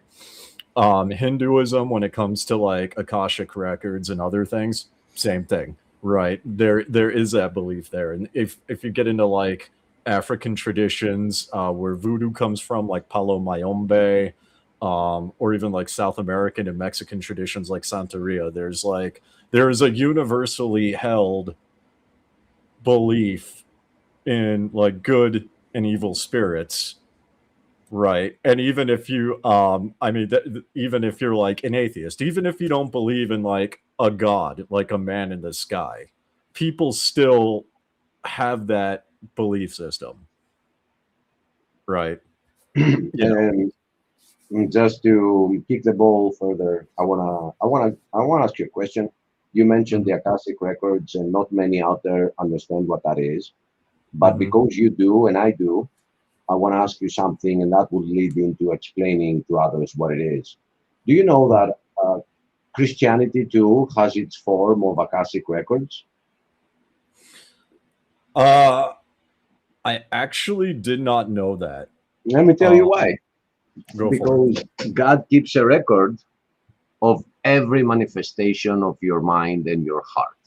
it. So we will not only be judged for our actions, but we will be judged for that little short that we watched and we thought of something about it and before we swiped away. Okay, yeah. So the Akashic records, according to Hinduism, I think it is, it is a huge library out there in the spiritual where every thought is being recorded, and you can visit it through astral projection. And Correct. Yep. yeah, good luck, because I tried when I was young, but I didn't find the way there. But the same thing, Christianity says the same, but it's just God's library. It's not a visitable place, but He holds record of everything. So it's something similar. So one of the things, and that is, the reason why I did not know Christians have their own version of the Akashic records is because the Akashic records is every thought, emotion, or experience that has ever been done, not just in this life, in your past lives. Okay. Right, as well. And Christianity does not believe in past lives. That's No. Yeah, that's why I didn't know there was something similar. Yeah, but you see now, you see what I mean. Like God keeps a record of every single thing. Everything, yep. Yeah, even imaginations of the heart. Exactly, yep. So, and that is very tricky. You might be having an imagination of your heart without entertaining it with the conscious. It might be some dream that you have hidden down there and you don't focus on it, you know? Oh yeah. So that is a scary thing, because here's the thing with us Christians. We have this fear of God, but the same fear that you have for a father, that you don't want to disappoint him. You know, it's not that we are Christians because of fear, but we want to do His will. And the more we read the Bible, the better we understand His will, and we want to do it. We want to follow it. Hello, brother Jamie. If you're talking, you're muted. Hey, I'm trying to. My phone's messed up, so I'm trying to. I have like a power block. I'm trying to keep it charged. So, man, how have you been, brother? You I'm tired. Yeah. Because you guys are in the hospital like every other day. No, we're good. You guys are both good for now? Yeah. I would love for Terry to hop on and tell us about the familiar spirits that she dealt with, but what did you want to talk about? She's the treasurer of our church, so she has a meeting right now. Okay. Oh, that's awesome. I'm in the garden room at our apartment complex. I was gonna say, not that I disagree with anything in the presentation about familiar spirits, but like I would also say, just to balance it out, like when I was in a band, I remember before my first concert where we played before like an audience. And there's something really powerful about playing music for people. I'll never forget like playing drums and having my friend's guitar you know, it had like, he had a full stack and it was mic'd at this concert, and like, I'm in the drums and they mic the drums, and like, it's so loud that like, I can't hear the drums when the mics are off. I can't hear them. So they have to mic the drums, and then, you know, so it's like really powerful, right? And there's like, people are moving and dancing. And I'll never forget the first concert we played where there was like over 100 people. I was really nervous. And we've been playing for years together. And I was so scared, like I didn't think I was going to be able to do it. Like I was just like a wreck. And then as soon as we started, it was like, I could describe it like I was totally fine, like calm. Has nothing to do with God or anything. I'm just saying, like, we had practiced so much for so long, like I was so comfortable, but I was so scared. But then, you know, like I could describe that as like something came over me, blah, blah, blah. But it was really just being prepared, right? And it was so enjoyable. And so sometimes I think some of that language that people use is just sort of like trying to explain, like, where do thoughts come from? It's kind of an interesting thought, right? Like, you don't choose your next thought, but you do feel like you're in control of them. So I think sometimes people, when they talk about, and again, I'm not disputing that people channel evil spirits and things like that, but at the same time, like when you think about a lot of famous composers who wrote some of the most beautiful music for God, let's say, some of them describe it like channeling, because it's just like, how do you write a song? You sort of mess around with notes, and then you find something that sounds kind of good, then you sort of develop it, and then you collaborate with other people. And it's like, where does that come from? Any thoughts on that? I find it interesting, especially with the drums. Like you said something when you first started speaking, you said that there's something really powerful about doing and performing music. And I agree with you. Like we have the example of King David before he was king.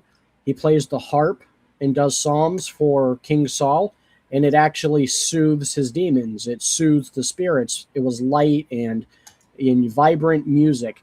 And I don't find an exact prohibition of drums in the Bible, but I do know that ancient Jewish tradition is that it's taboo to use drums in worship because of the type of energy it provokes.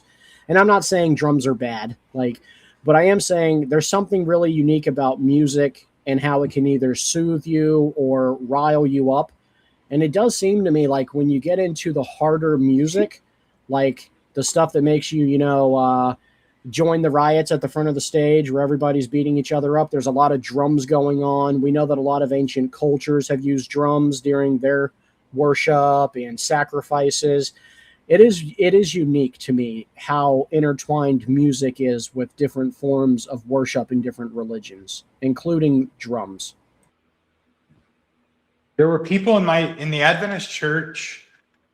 There's like a split. Some churches will not allow drums. I've been a part of Adventist churches that use drums, but some of the mainstream larger churches, and there's studies on this. And so there's sort of a split, right? And I get the point because of what it sort of brings out of people. Like when we would play shows, because we were like a punk band, right? And I play really hard, fast drums. It's fast paced. And I've done every drug under the sun, and there's nothing. Like when you're playing a show and it's mic'd, like I was describing, and there's hundreds of people mosh pitting and stuff to the music, but enjoying it, it is crazy, dude. There's the rush of that, of seeing people move to like what you're doing. And so I'm not like, I kind of think there's something wrong about that. But like, I didn't have any bad will I don't have any bad intentions necessarily, but like to perform and have people be like excited. There's something about that. I'm not, and I kind of sense that that's not necessarily a good thing or whatever, but I have to admit that like I would love to do that again, but I'm not sure that it's right. You know what I'm saying? Like, And there's I a don't lot know. of there's a What lot do you of think people about that there's a lot of people that start with that.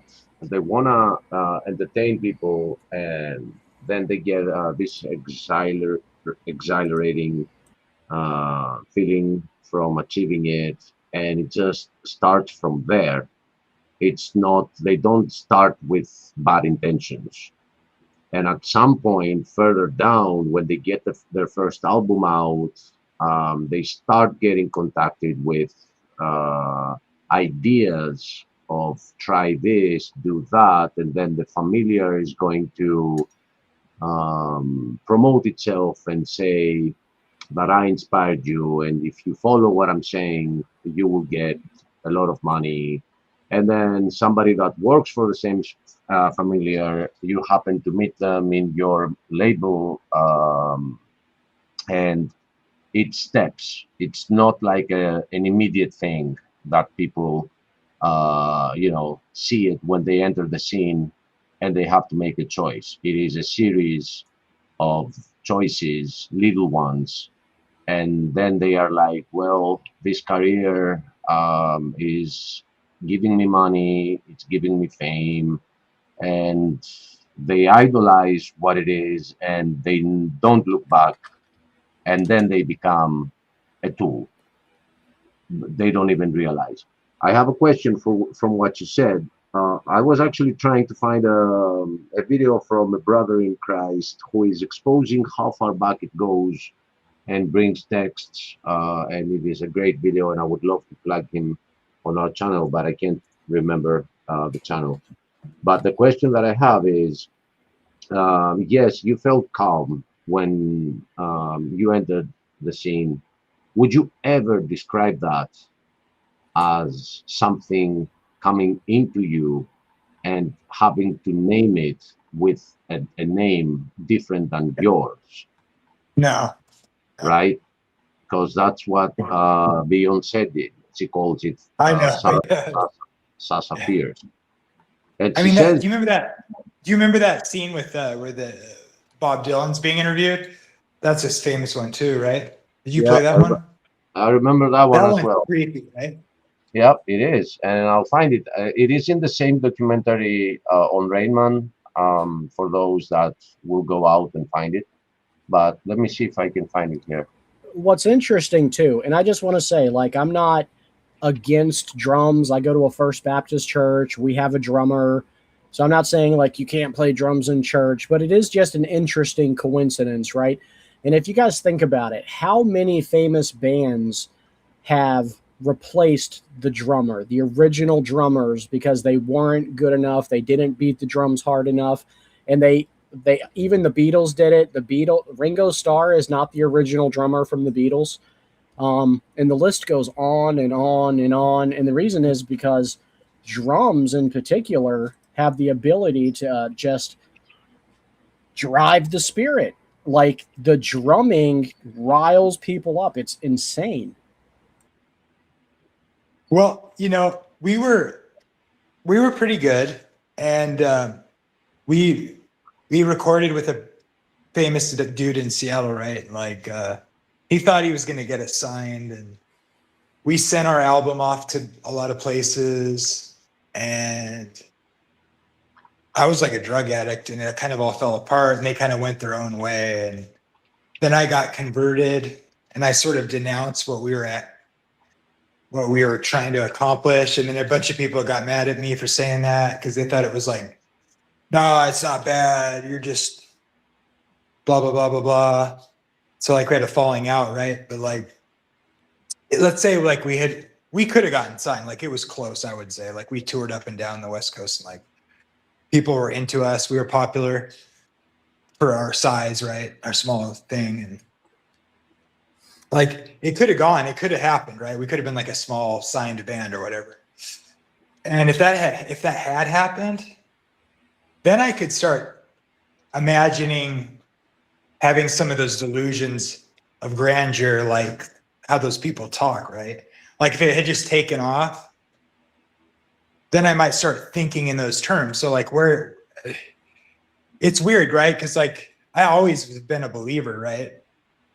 And it's like, dude, that lifestyle of sort of, the part of me wishes I had never done it. Like the two guys in my band were like, they're like brothers to me, right? One of them died 2 years ago, like out of nowhere. And the other one came to my wedding, and like, they're like brothers to me. And he still pursues music, the guitar player, and he's real good and everything. And he's kind of lost his faith, but like, he would disagree with me. He just loves playing music, right? But it's like, how should I think of that? Like, he lives in Seattle, and he is sort of like, he doesn't like he denounced his faith, but he just sort of like lost track of it. And like, I remember when we would play, like, it is bad because like people look up to you, and like there were times where women will like want to have sex with you, and it's pretty bad, right? Like we never did that sort of thing, but I could have taken advantage of that sort of people looking up to you or whatever. It's pretty bad, dude. It's pretty.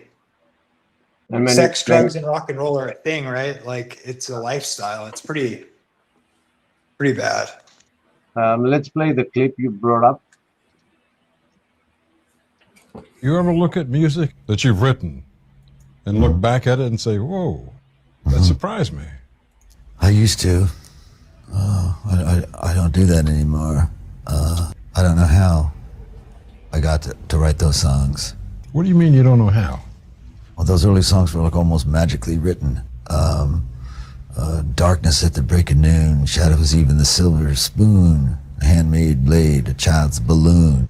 Try to sit down and write something like that.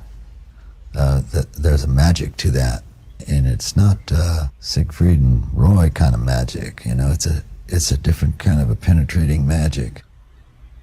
And you know, I did it. I did it at one time. You don't think you can do it today? Mm-mm. Does that disappoint you? Well, you can't do something forever, and I did it once, and I can do other things now, but I can't do that. You ever look at music that you...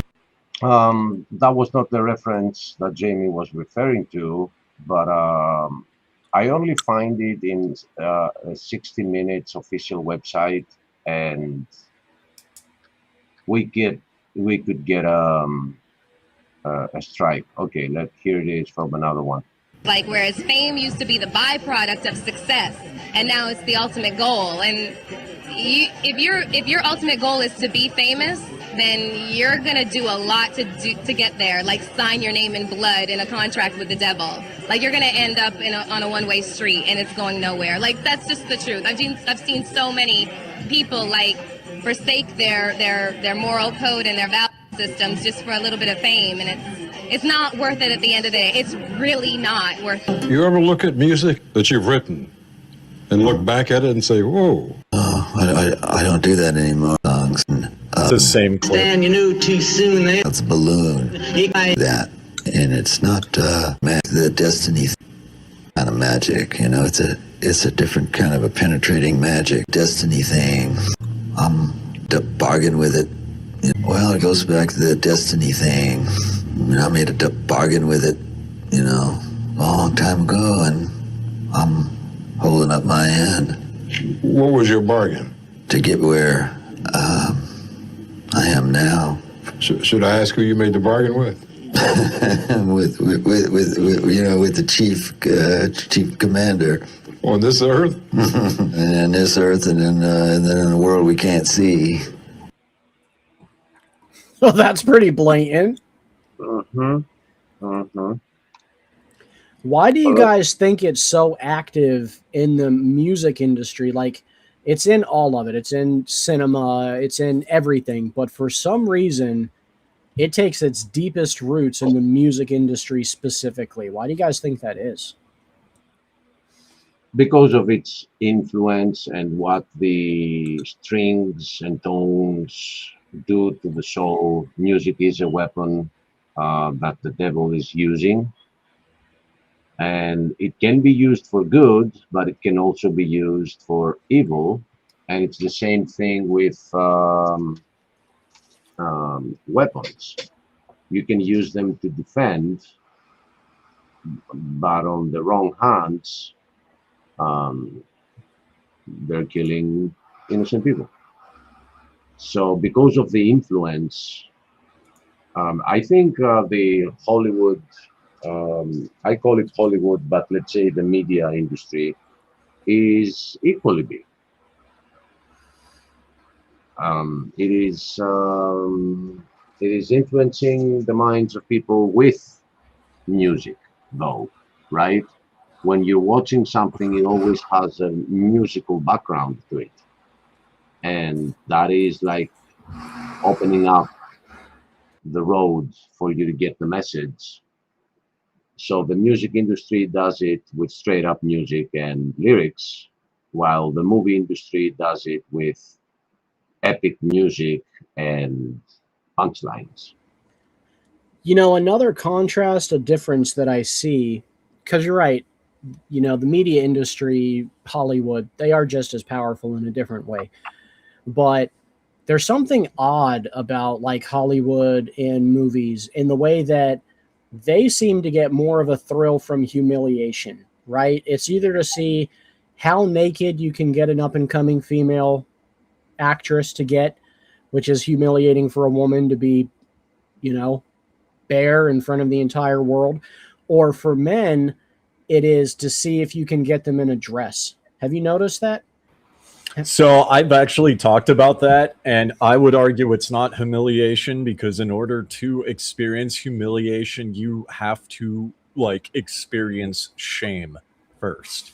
And if Well, we they look at call the it people who participate in that, like, I mean, what's her name? Sydney Sweeney. She's getting naked on everything. no, If you they're look at calling what it. she, What Stephen is referring to is called humiliation ritual. yeah, yeah, Yeah, and and that's what I'm talking about. everybody that starts their career, um, there is a Dave Chappelle joke about this, that Yeah, every black guy that enters the industry, they immediately on the beginning of their career, they need to dress up as a woman. And Dave Chappelle said no, and he made a joke out of it, a stand-up thing, but he's exposing it, and he's saying that just look at how many men, black men, need to be dressed as women with a dress at the beginning yeah. of their career. But my point is that the people who do that aren't being humiliated because they don't experience shame. That's why they do that. That's the point I'm trying. That is a position that I take. I think you could say that down the road, like you get to a degree Well, where even before, because I mean, like you have to remember, like, speaking as an American, we are very desensitized to things, right? In high school, I knew girls back in the 2000s who were willing to get naked for money in front of elderly men, and they were 14, 15, 16, and they felt nothing. They had no emotional, like, there was no shame there. They just did not care, right? And using that as an example, I do believe that people who go into like Hollywood, to them, that's nothing. I've been to nightclubs where, like Ground Zero in Minneapolis, I don't know if it's still there, but it's a goth nightclub, and they did things like that. I mean, they literally had like BDSM in full view of everyone, naked people, and everyone's having a good time, right? Right? You know, like, people willingly do this, right? And my position is that there are many people who go into Hollywood because they have no shame and they are so desensitized to reality that they can do it. You know what I mean?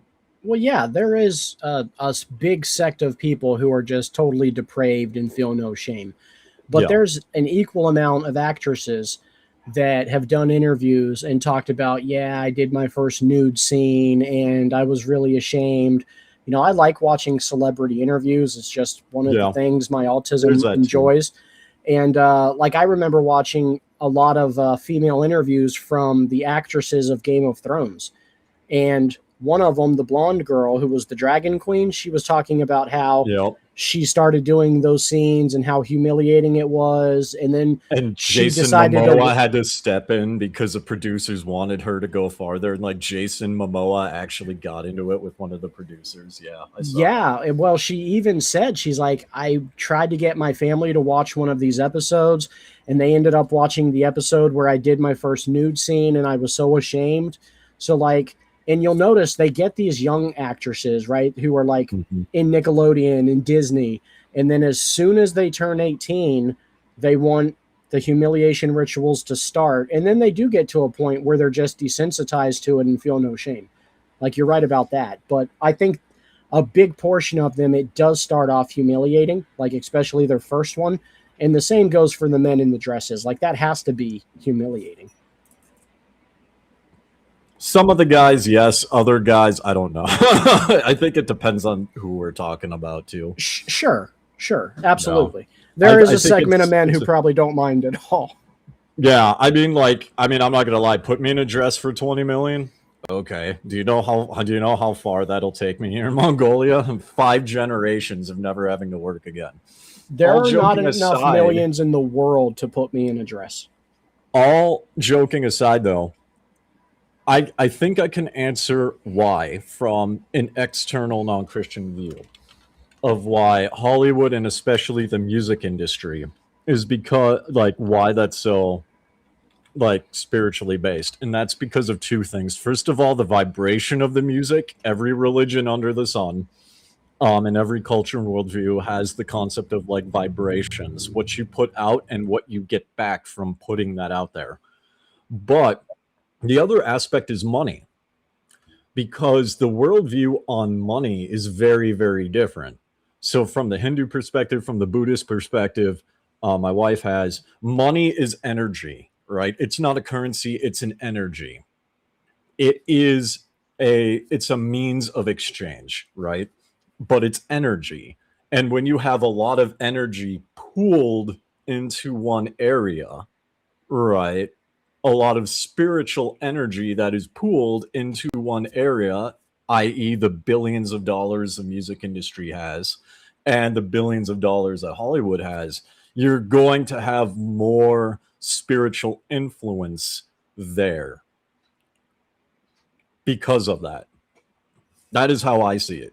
So with the culture in Mongolia, because it appears to be very conservative from what I've observed, I've never been there, of course, you live there, so you tell me.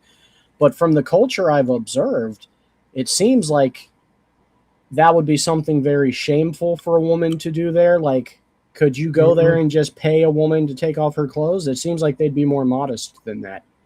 So it's one of those things where it depends, right? Because there's a lot of things that happen behind closed doors, right?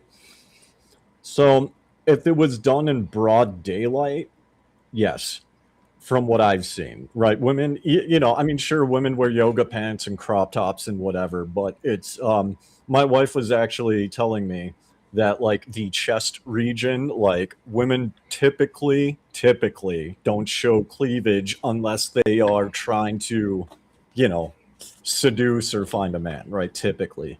But there are nightclubs here, there are strip clubs here, there are beauty pageants here, and there's a lot of behind the scenes things going on with politicians showing up at these beauty pageants and things like that, people of power, status, and influence. That does happen. So it's more of a hush hush thing because of that family, right? If it's done in broad daylight, it is shameful. But if you do it behind the scenes and no one talks about it, nobody cares, kind of a thing. It's weird. that is weird because in the Christian culture, you know, obviously we're raised with godly values, but you know, it's a shameful thing to expose your nakedness to someone who is not your husband or your wife. A lot of that here is done, from my understanding, a lot of that here, because we are a second world country, a lot of that here is like stemming from a desire of having a better life, right? Like, I mean, if you're a woman and you can like get a politician as a husband, then you are set for life, right? Or if you can get a wealthy man set for life, or a wealthy foreigner set for life. I would say in my personal, very limited observation, because I've only been here a year, so keep that in mind. The only thing, it's a little bit different than Thailand, because like Thailand, it's all out in the open, whereas here there's a lot of like family ties, family honor, things like that. So that's why it's a little bit more behind closed doors. It does seem that even though the West has become totally depraved, also, it does seem that the West still seems to be a lot more modest than other parts of the world. Maybe not all the parts of Asia, but like you said, Thailand especially, where just any depraved thing goes. Yeah, or I mean, I'm sure Dan Pazzi could talk about the Philippines, because he goes to the Philippines, right? You go into the rural areas and they're very modest, and they're very, they're very, very Christian in some areas too, right? Yeah. But like if you get into like Cebu, Manila, then you have like the ladyboy culture, and then everyone's running around in bikinis, you know what I mean? So it's kind of like that here too. Like I'm in the capital. So in the capital, it's a lot more modern. There's expats. There's a lot of young, kind of like westernized people, right? But if you go out in like the countryside where the Buryat are, you won't. I don't think you'll see it at all, honestly. Yeah, and Jamie says Portland is pretty different than Alabama. Now that's true, Jamie.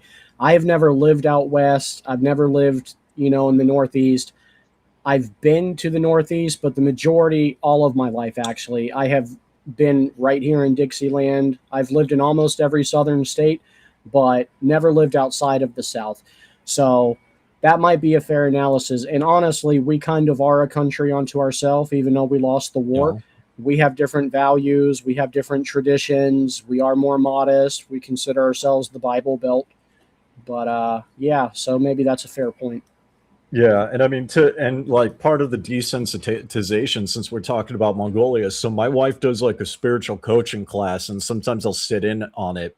And she was talking with with some people about how like in one of her classes I sat in on, there was it's like this, right? It's on Google Meet, you can see each other's faces, right? It's all ladies, or at least that class was all ladies. And one of the cameras was like big cleavage, like, and neck, right? And I didn't notice it. And she didn't know why I didn't notice it, right? Because in Mongolia, that's very much of a flirtatious move, right? And I explained to her that in America, that's normal. So I'm probably like desensitized to that, right? Just because you see it all the time and it doesn't have the same impact. So yeah, it's very much a cultural difference. And that ties into what we're talking about too, is the desensitization to like the music industry, to Hollywood, to like everything that goes on there. Yeah, Jamie just mentioned he literally just walked by a transvestites, plural, in skimpy clothes. And what's crazy about that to me is I have maybe seen, living here in the South, I have maybe seen 5 transgenders in my entire life. And even that was like way into my adulthood. Growing up, you didn't even really talk about homosexuality because you had never met an out of the closet homosexual. And now it does seem like it's become more progressive. I can't imagine walking down the streets and like passing 5 male transvestite prostitutes. That's mind blowing to me. No.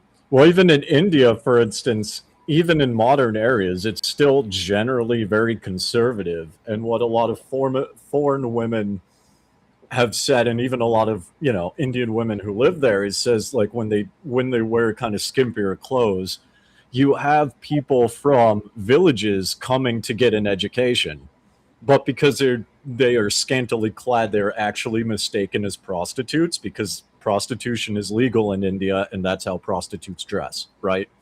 So that's why, like, I've even said this to ladies who've gone to India. It's like, dress modestly and wear a wedding ring, because you could be mistaken as a prostitute if you wear like a tank top and shorts.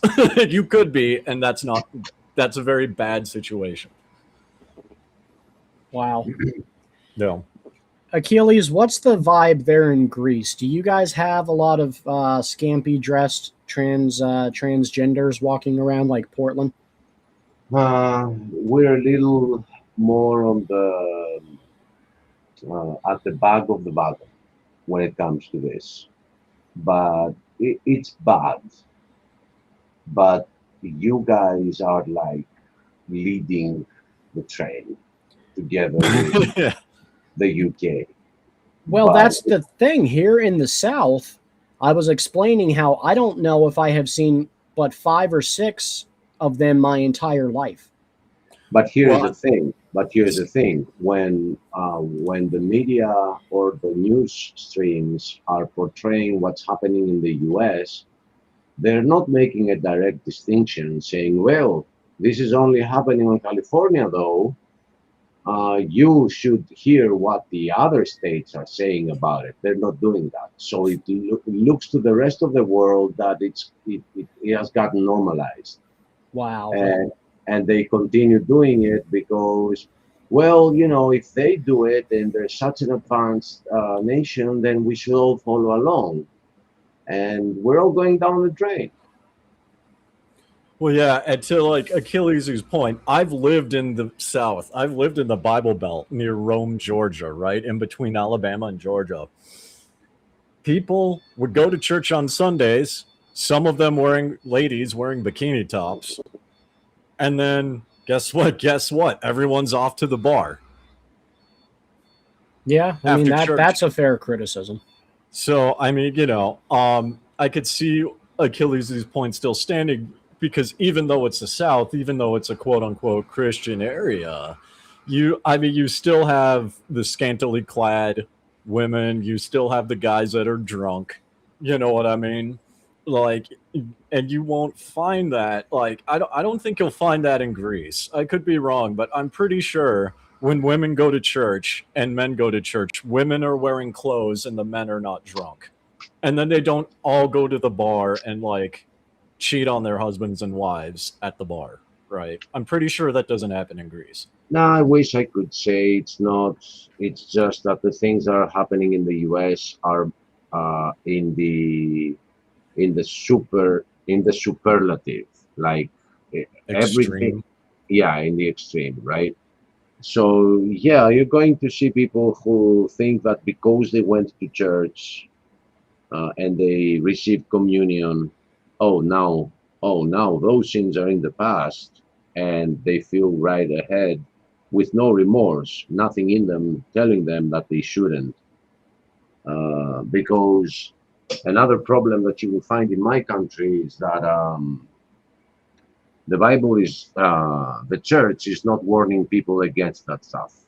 It's not telling them how they should act or not act. It's just people think that they come close to God through a modern form of paganism, which is to get into a building that has very high walls, has a lot of imagery on the walls, and then hear some chanting that you don't understand, and then smell some scents from incense, and then you end up saying, "Wow, I feel different. It must be God." So that's a modern form of paganism. While in the Bible Belt, at least when you get into church, you get to hear what the Word of God is saying. Now, there are better churches and worse churches. Others don't preach the truth. They preach greasy grace, and a lot of things, depending on the week that the pastor had. If he has trouble with his children, he's going to have a full show about non-obedient children, you know, and there are so many problems that we can't even compare anymore and say it's better here. No, it's better in some ways, but worse in other ways. Yeah. Yeah, that was kind of my point. Like it's everything in America, like you can find everywhere else on the planet, but America, it's like more extreme and more like in your face. Yeah. We go get big people, or go home is the American way. Go big or go home. If you're gonna sin ridiculously or don't even do it. right, and a good example of that is the serial mass deleters. Oh Right. yeah. Here you get a husband killing wife, or worse, wife killing husband. And why I say worse is because women find very crazy ways to do it. But there you get, let me take out 10 or 20 and 30, and it's like a competition of some sort. Yeah, it kind of is a competition because I mean, like the mass deleters, right? A lot of them write manifestos about how they're going to prove themselves to the world, and they go and do this. Here in Mongolia, violent crime is extremely rare. Now, it does happen, but every time you look, like I think there's been 2 murders that I'm aware of, just 2 in the full year that I've been in the capital, right? Both of those were between men, and their families had like this feud for like 10 years, and it just snapped. That is like the only time you'll find like extreme violence, like death here is like in very extreme cases where like families have hated each other for like years. People just don't run around and like stab each other in the street, or like in New York where that guy set a woman and a train on fire in a subway station. You don't have that here. You just don't. It's unheard of. And it's very interesting that I hear so many good things from you on Mongolia. And you have to remember what Mongolia represented in the ancient times, like the Mongols. And, the people called them the actual barbarians. And we have turned into the barbarians now. Because, no, in Greece, I hear 2 murders per week, not a year. I'm Like, sure there's more because I don't speak or read Mongolian yet. I'm learning, so there's probably more. There's probably more. This is just I've heard that my wife has told me about and like translated for me. So just but keep it that in does mind. it does sound it's not as popular. Yeah, no, because it's the family dynamics, right? Because like, let's say Steven gets mad at me and comes and like attacks me. Well, you're not just attacking me, you're attacking the whole family. My wife's uncles, my brother-in-law, my But wife's male cousins, we you do know what I get mean? that we do get that a lot, feuds between families Yeah. and vendettas taking place a lot. Yeah. That is a But thing here too.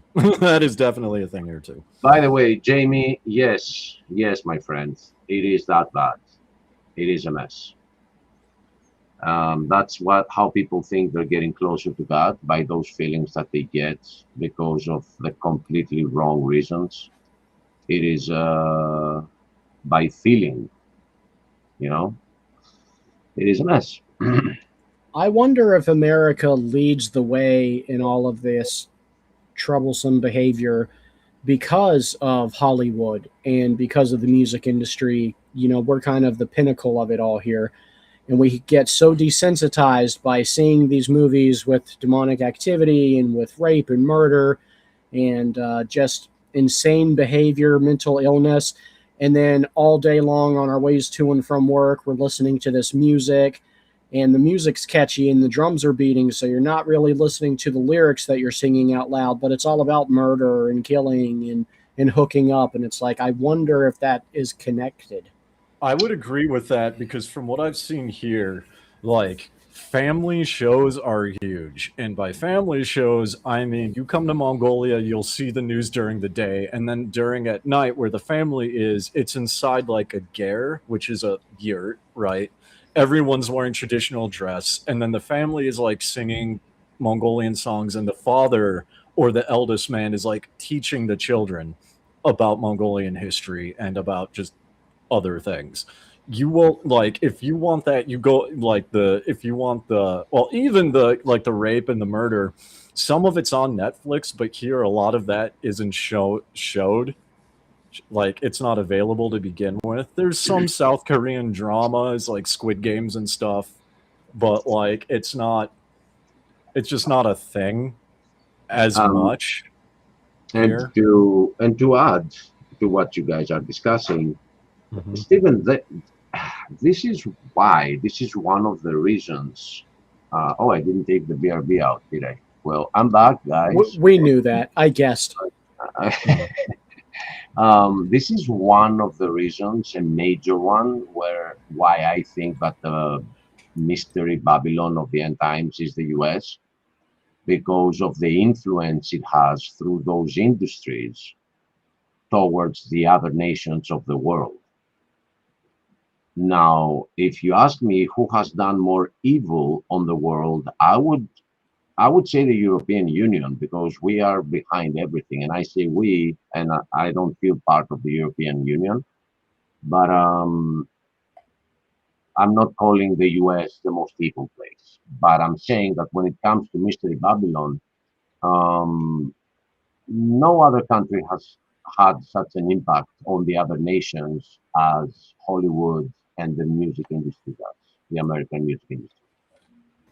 And Yeah. through video clips, lyrics, movies, series, all that, they are influencing people's minds, blurring the lines between what's allowed and what is not.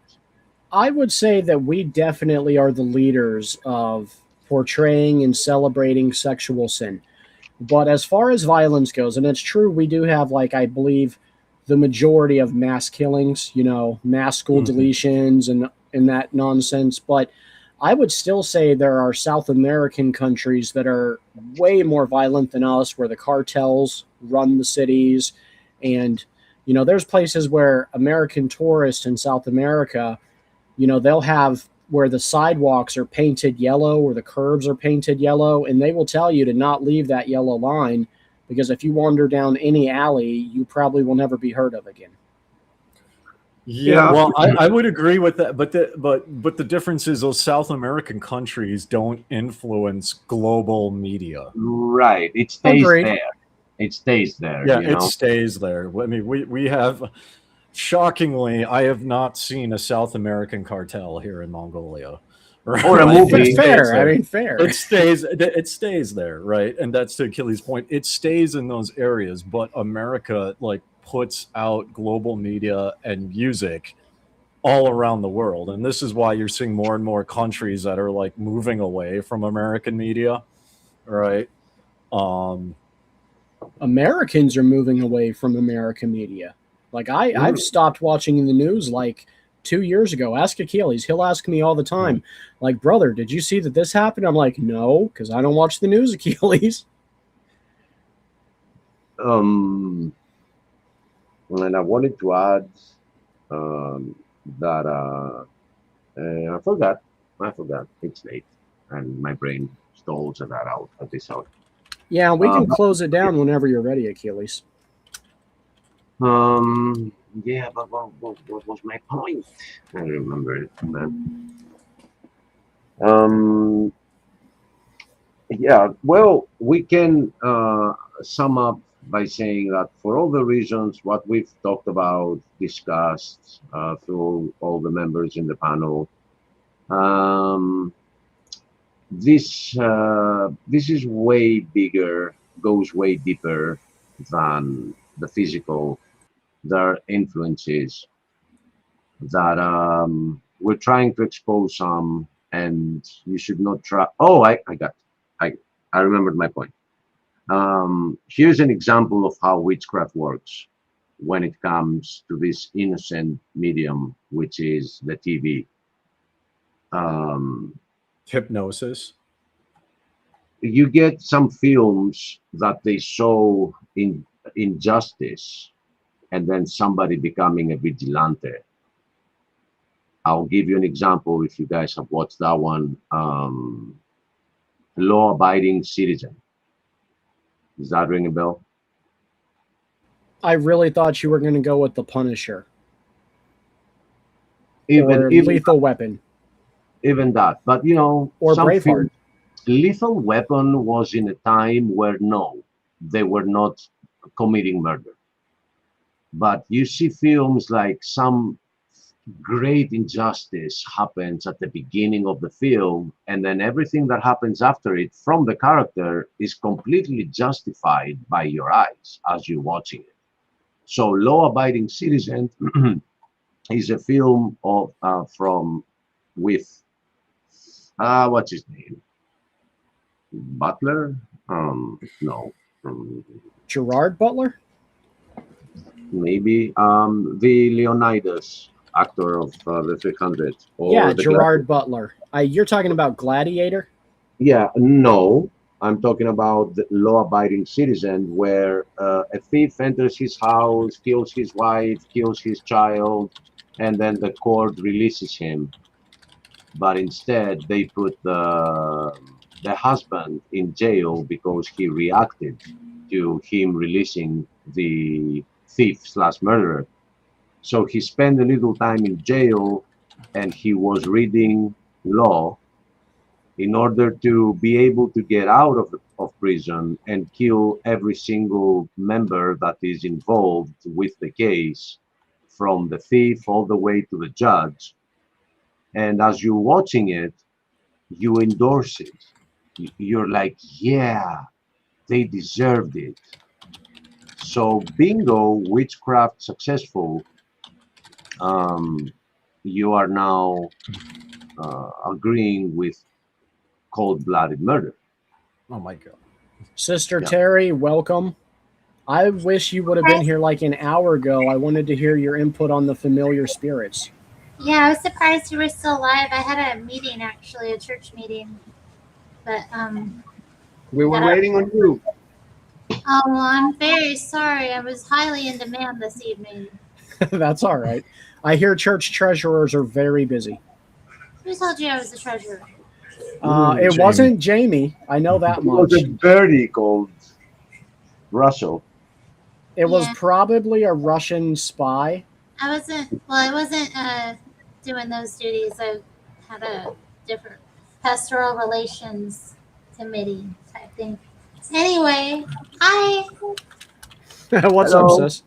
Yeah, them familiar spirits. They're terrible. They Well, spy do you on want to tell us about your experience? They've been following your family. They know how to mess with you. And they know how to talk to other people's familiar spirits and get a lowdown.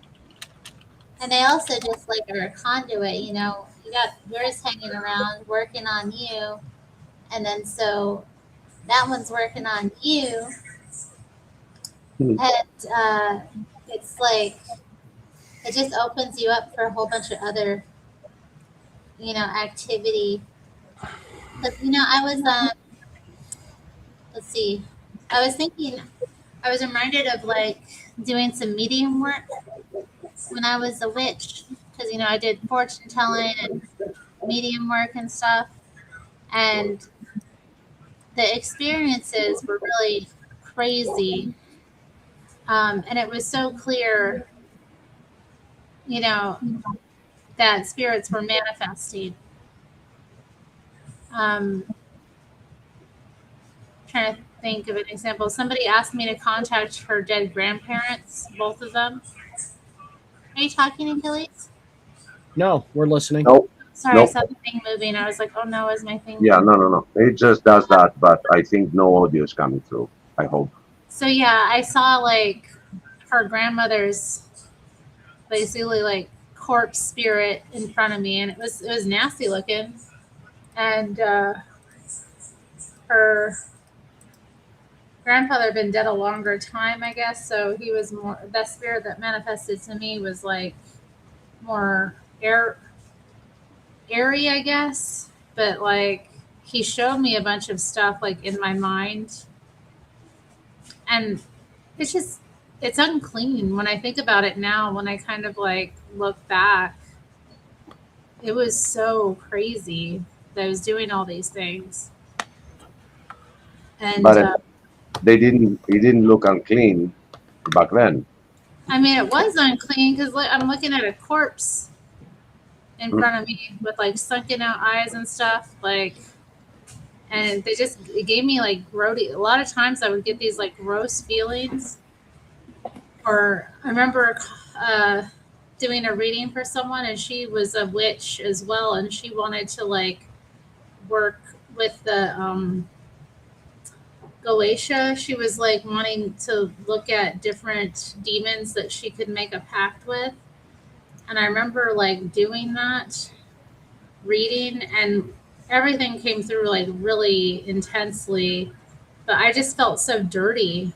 And like afterwards, I had felt so dirty that I like just after the reading was done and I like got off the phone with her because I was doing that one over the phone. I grabbed like some peppermint oil, like essential oil that was in the bathroom, and I just started like dumping it all over my hands and like rubbing it into my skin.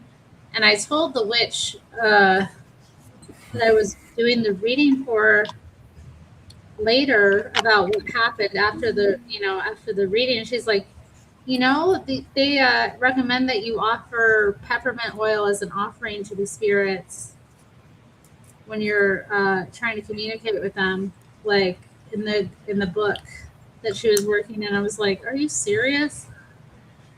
But I felt dirty sometimes doing it. It's really. Why do you think it's so taboo for Christians to acknowledge that these things are real? Like, if you have this conversation with a regular Baptist, some random person from my First Baptist church I attend or am a member of, like, they'll tell you it's all nonsense. Like, they believe in demons, but they don't believe that you can access familiar spirits or that sort of thing. Why do you think that disconnect exists?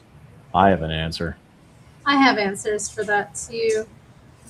I mean, I think some people, they just never have any spooky experiences or that kind of thing. And they find it they think anybody who does is just like imaginative. And obviously you are going to be more imaginative if you get into that kind of stuff. But they honestly, they don't see, they think you're just lost in your imagination. And I also think another thing is also they don't want to have those experiences, and they think just shutting down the conversation will keep the things at bay as well, which it does. I mean, the less you focus on it, the less it affects you. And Dave, what's your opinion? So my opinion is pretty much the same as hers. Also, just because of the lack of experience, they don't get how it affects other people. Since Dolly Parton passed away, and we're talking about the media thing, I'm laughing because there is a guy who calls himself pastor on Facebook, as an example. He makes a text post, says, "I wonder how many men Dolly Parton caused to lust and sin with her large chest hanging out of her shirt for decades, just wondering." He then proceeds to post close-ups of her chest in the comments, not realizing by doing this he's contradicting his own thing. Right now he's causing men to lust, and I'm literally in the comments saying, can you post more pics of her chest, please? I don't think we get what you're trying to say. Right? So I'm trolling him a bit. But yeah, go look it up. But yeah, and so it's wild. But he genuinely, I don't know if he's a Christian, I don't know if he's a pastor. He calls himself that, but he just doesn't get it. And to Terry's point, and with what I'm saying too, if you don't get it, you're not gonna be able to like resonate with the impact it has on other people. Right. And arguably, if you don't get it, like, because some of my friends got into like Western witchcraft in church because they've had experiences like Terry has, and they went to their pastor and asked what to do about it.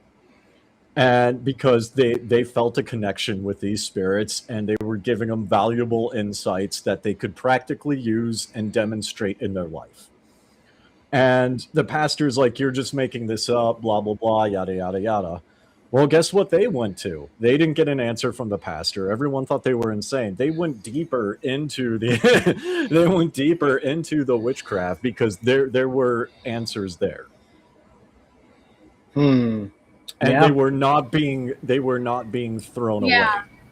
I mean, that's kind of how I got into it too. Just too many. That's how I got into tarot cards. Yeah. I remember being in America. I was like 8 or 9, something like that, being in a Barnes and Noble, and I find tarot cards, and I didn't know what they were. I'm like building houses of cards with them because they're pretty and they're shiny and like whatever. My dad actually starts like beating me there. And then I remember getting punished, and I asked what was bad about them, and my mother said, they're of the devil. And I'm like, what does that mean? Because remember, I'm like 8 or 9. And her response was, well, if it's of the devil, it's not of God, right? And I'm like, well, what does that mean? And then she said, well, if it's not of God, it must be of the devil, right? She was just saying that over and over. What did that do? That turned my entire high school years of me exploring and trying to understand what was so bad about these tarot cards. And I've lost track of how many people I know in America specifically who, like, they're exposed to something spiritual, not necessarily full-on witchcraft, but they're exposed to something spiritual, right? And they don't get it. And they get this really weird, or sometimes it's either ignorant or like a malicious response from people at church that actually kind of like directs them to seek it out more to find out why it's so taboo. That's an interesting point. Yeah, and you just you said that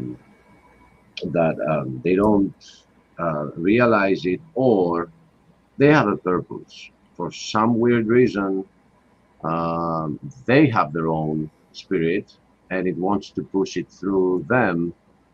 And I think that's what's happening with that guy that calls himself a pastor there, because you can't be a pastor and not realizing that by showing imagery of what I'm talking about, I'm actually doing the same. It is mind-blowing. Yeah, and I mean, like, I'm looking at his Facebook page, for instance, and I don't know, this is what he claims to be, but I'm just looking at, and he's like the, what I call the Christian loudmouth of Facebook, where every single, like, he's got pictures of men sitting like this, and he's calling them Masons, and he's got pictures of Dolly Parton, and he's posting a lot of memes and really, like, dogging on everything. Yeah. Right. If you go through, he's like attacking everything. But okay, so out of scrolling for the past 20 posts, I found one Bible verse. And everything else is just like memes he found online or his personal rantings, right? Not saying all Christians are like this, but he's kind of that specific breed where he just, whatever's popular at the time, he just tends to attack, is what it looks like. What do you got, Terry? You know, that kind of just reminded me of I'm sure, I don't know if all of you are familiar, but the show King of the Hill had character, Dale Gribble, who was the conspiracy theorist, and he was suspicious about everything, and he was like, so like into all these like crazy things, and he could see the truth about everything, but he couldn't see that his wife was like having an affair right in front of him, and everybody knew but him. Like, and that's what that reminds me of. It's like that there's this naivety, I guess, about these people that are like so conspiratorial and judgmental. They really are missing a lot. They can't see the forest for the trees, I guess. That's a crazy good analogy, Terry. Seriously. Now, when you were practicing, Did you guys ever engage with music in your worship or your rituals? Like, did that ever take a part in it?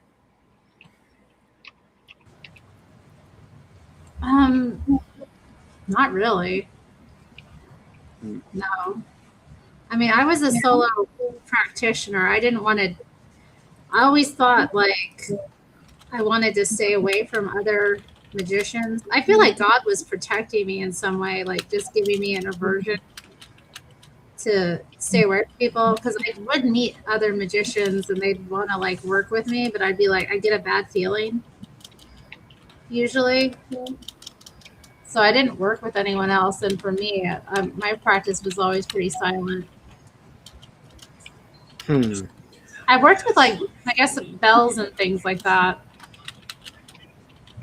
like making my own sound. Chimes, yeah. Yeah, just to kind of clear the air.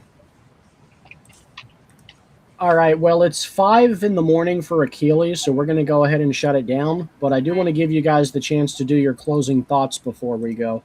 We'll let Terry go first, being the lady. Terry?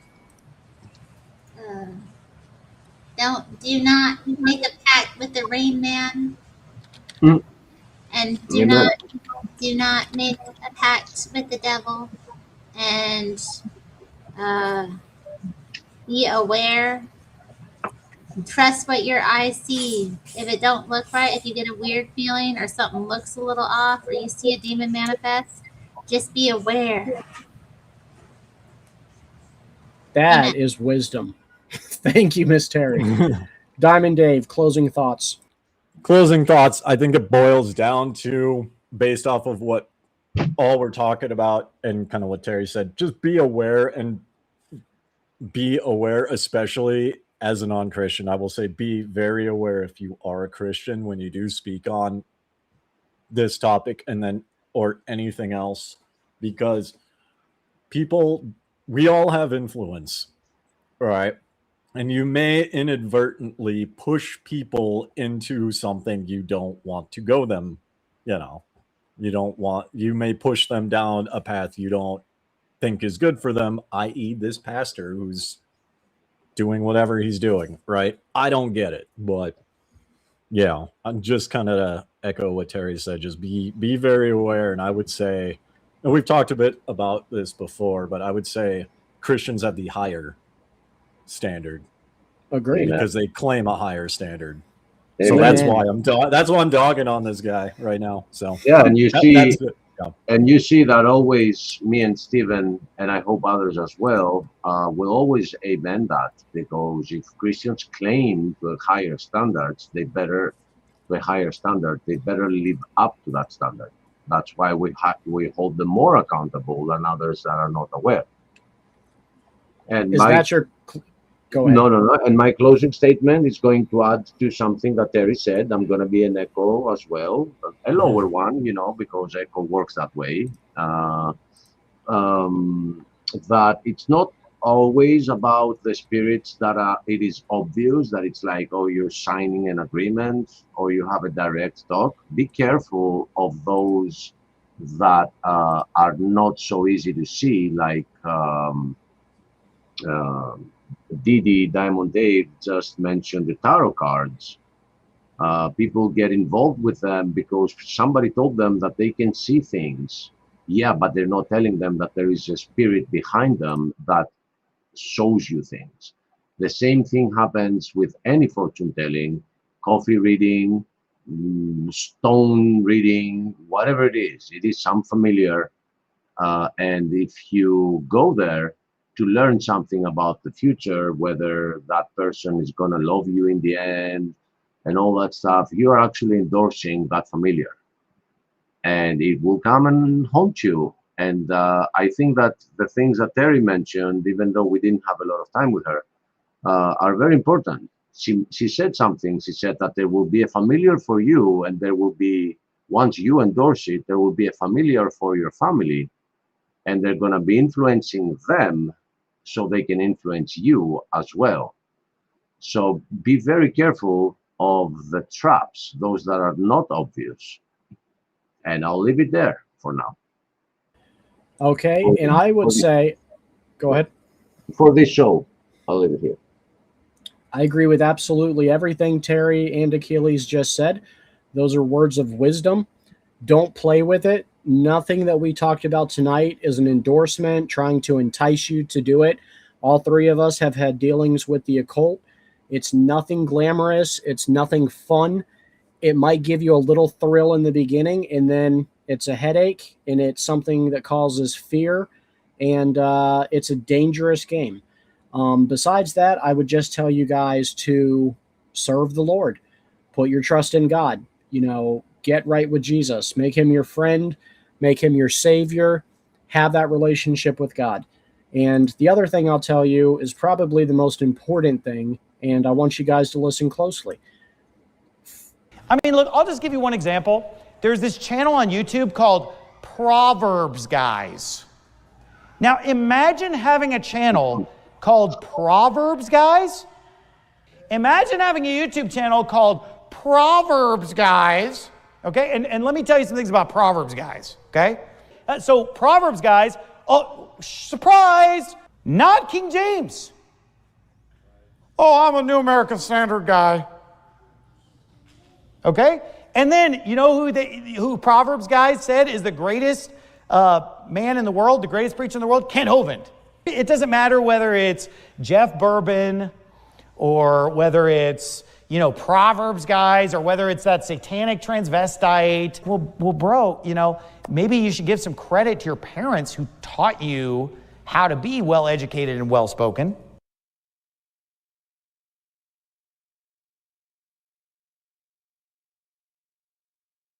Oh, you guys are so well-spoken. You guys are so